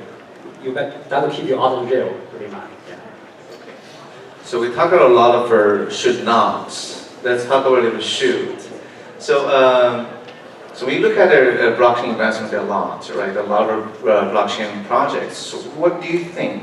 What characteristics are you looking into this project to say that those projects are maybe a good blockchain projects? What are you looking to? I mean, when you look at a blockchain project versus look at a regular equity project, I think there are a lot of common characteristics. I mean, you are looking at, I mean, these are, in both cases, they usually don't have profits, right? So you can't use traditional valuation metrics, but you can look at the total addressable market and their ability to capture that addressable market, which is obviously related, inextricably intertwined with the team. So making sure that the team has the right combination of people to execute on their vision. What kind of combination? I mean, especially in the blockchain space, with my co-founders from a technical background, and I think having somebody who, first making sure at least one of the co-founders has the technical chops, and I think, having somebody who has legal understanding is very important because this is a highly regulated area. And I think after healthcare, anything finance related is probably the most regulated. And then having somebody from a finance or investment background. I think the important thing is to have a team whose skills complement each other. You also don't want 3 people that are all technical people, because then you'll just get the same thoughts, the same type of ideas. So I think having that complementing skill sets is important. Business, economics, and also technical, okay, legal. So I'm looking at we talked about the team already. We are looking at 2 kinds of things. One is the fundamental protocol, the protocol part. So that's a doable. You just have to be very, very smart. You have to learn a lot, do a lot of things. The protocol part. Second is anything that's related to digital right, content. Anything tied up to physical good is very difficult to do. I mentioned you want to tie your currency with diamond, or you want to do an internet e-commerce with it. It's too difficult to do. So it has to be related somehow with digital content, digital right. Lower frequency, because right now the blockchain, the platform is too slow. Do you know what's the computation power for Ethernet? The entire is 1/10. The entire network is 1/10 of your iPhone X. The computation power is very small. So if you know the story of cryptocurrency, right? It's just a small game that crumble the entire Ether. So right now, the protocol for high frequency trading and all kinds of things is not there yet. So anything that's with a lower frequency, with IP or content, you tie them up, it's a potential killer app. That's what we are looking for. Just a few comments on what to look for. We are a secondary market. Maybe what we want to stress and do a good job on is to vet any tokens to list. And that's a hard job. I don't think we do it perfectly, but we want to reduce the absolute fraud, nothing there token, right? And if the public can help us, that'll be even better. But we try to meet with the token issuers. We try to get and understand the executive team, their mission, what does it represent. But obviously, as an exchange, we don't want to list a token that is just going to sit there and there's no volume. Think about it as the New York Stock Exchange and the NASDAQ. When they competed for Facebook, right, FB, who's going to list Facebook? And eventually, I think it was New York Stock Exchange that got the listing. They want a stock that is going to be traded, has a great prospect. That's what an exchange wants. So that's our view. Okay, we have only 1 minute for one last question. So it's about the traditional business. So things are, ICO is very hot, blockchain is very hot, right? A lot of capital's there. So a lot of business, actually, traditional business, they came to ICO for the channel of the capital. So what do you see that, for example, the Telegram, right, raised an enormous amount of money by releasing their ICOs. So what do you think in the future, how does the business leader should think about this blockchain ICO, how to bring this traditional business on top of that?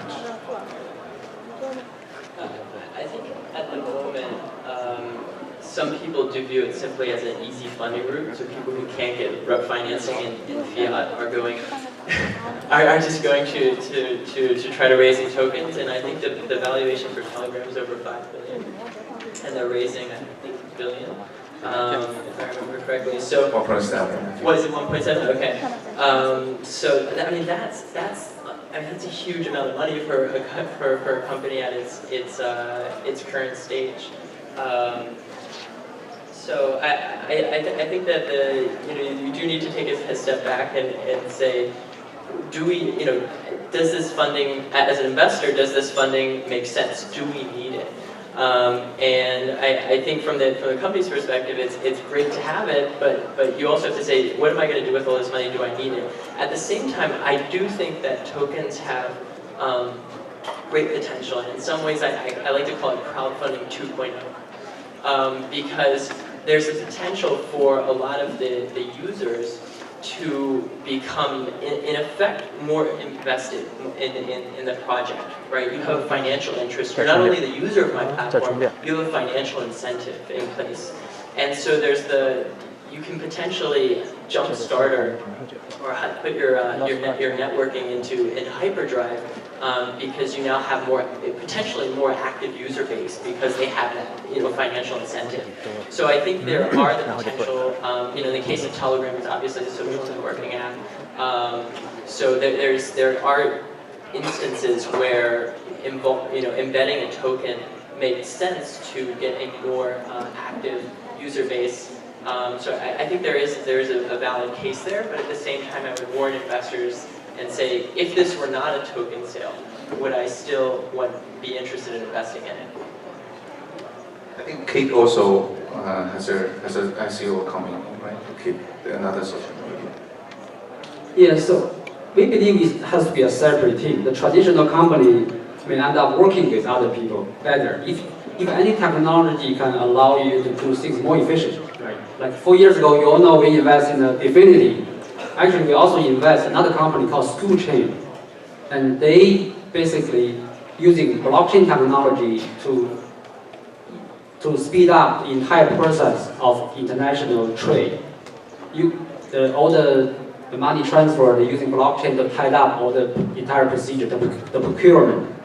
So that's really improve the efficiency. They are working with IBM, with the Fortune 500 companies to enable those companies to utilize blockchain to improve their efficiency. And you don't want, for a very traditional company, you don't want to build your own in-house build a blockchain. That's very difficult for now. So you need to have a new talent, but if this talent has to be incentivized, normally they are not startups. Like we all know the search thing, like Google come up, but when Yahoo want to do internally, when Microsoft want to do internally, they put so much money, it doesn't work. So you really have to have give these talents enough incentive, in a sense they own the company, they own the chain, that they can do it. By the way, a quick commercial. So we are hiring legal, we are hiring accountant, we are investing. We're investing in ICO as long as we want to hold it for 5 or 10 years. We don't want to buy and pump and dump. That's not what we're doing. So far, we only invest in 7 or 6 companies. You look at this, look at the website. We never pump them, we never dump them, we hold them. So if you want me to hold your token, talk to me. But if you want me to pump for you, don't talk to us. We're also hiring, by the way. We're looking for a legal advisor and UX designer. So legal is actually a hot job right now, right? We're also looking for legal and compliance and AML and operations, sales. I think we're all in the same boat. But if I could just go back to your question, no specific comments on Kik or Telegram, but I think what the ICO phenomenon has done is, on both sides, the users, the issuers, I think we can learn a lot about the token itself. And I think it's going to migrate. I think more and more traditional companies are going to issue tokens. They might not do it in the form of an ICO as a fundraising event because they have enough funds or they have access to other capital, debt, equity, loans.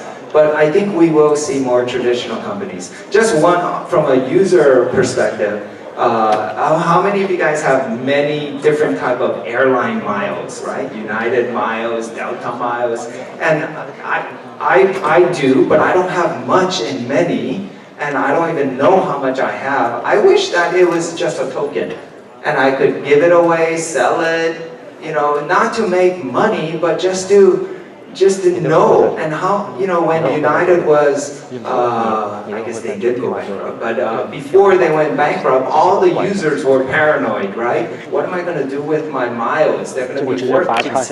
And so if you had that power, I think that's a great benefit. It's probably less power to the traditional United corporation, but that's something that they need to decide whether it's a token or not. And so, you know, I'm just great to be in this space. I think things are going to change. Once again, if I could put a plug, we all need to comply with local regulations and play by the rules, but we'll see many more countries being very friendly and welcoming. And lastly, we are also hiring in the Bay Area. So big takeaway, I think legal is going to be next hot job in this domain. So if you're a lawyer, you're come to the right. Big caveat, I'm not a lawyer, so do not take my legal advice. That's just kidding. So thanks, sir. Thanks, Alex. Thanks, Larry. Thanks, Kim, for a wonderful panel discussion. Thanks for everyone. Thank you. Thank you, Michael. Thank you. Thank you, everyone. That was great. So that's all for this morning. I know you're all pretty hungry right now, so we have food outside which you can purchase. And also, while you grab some food, we have an expo session on the second floor of this building. So feel free to stop by to talk to the startups and organizations over there. They're expecting a lot of people, so they'll be happy if you join them. And we are running a little bit late, but we will be starting our afternoon session on time. So please come back at before 1 o'clock in the afternoon so that we can start on time. And our afternoon keynote speech will be given by Mr. Eric Lee, who's the CEO and founder of Hop and co-founder of LinkedIn. So please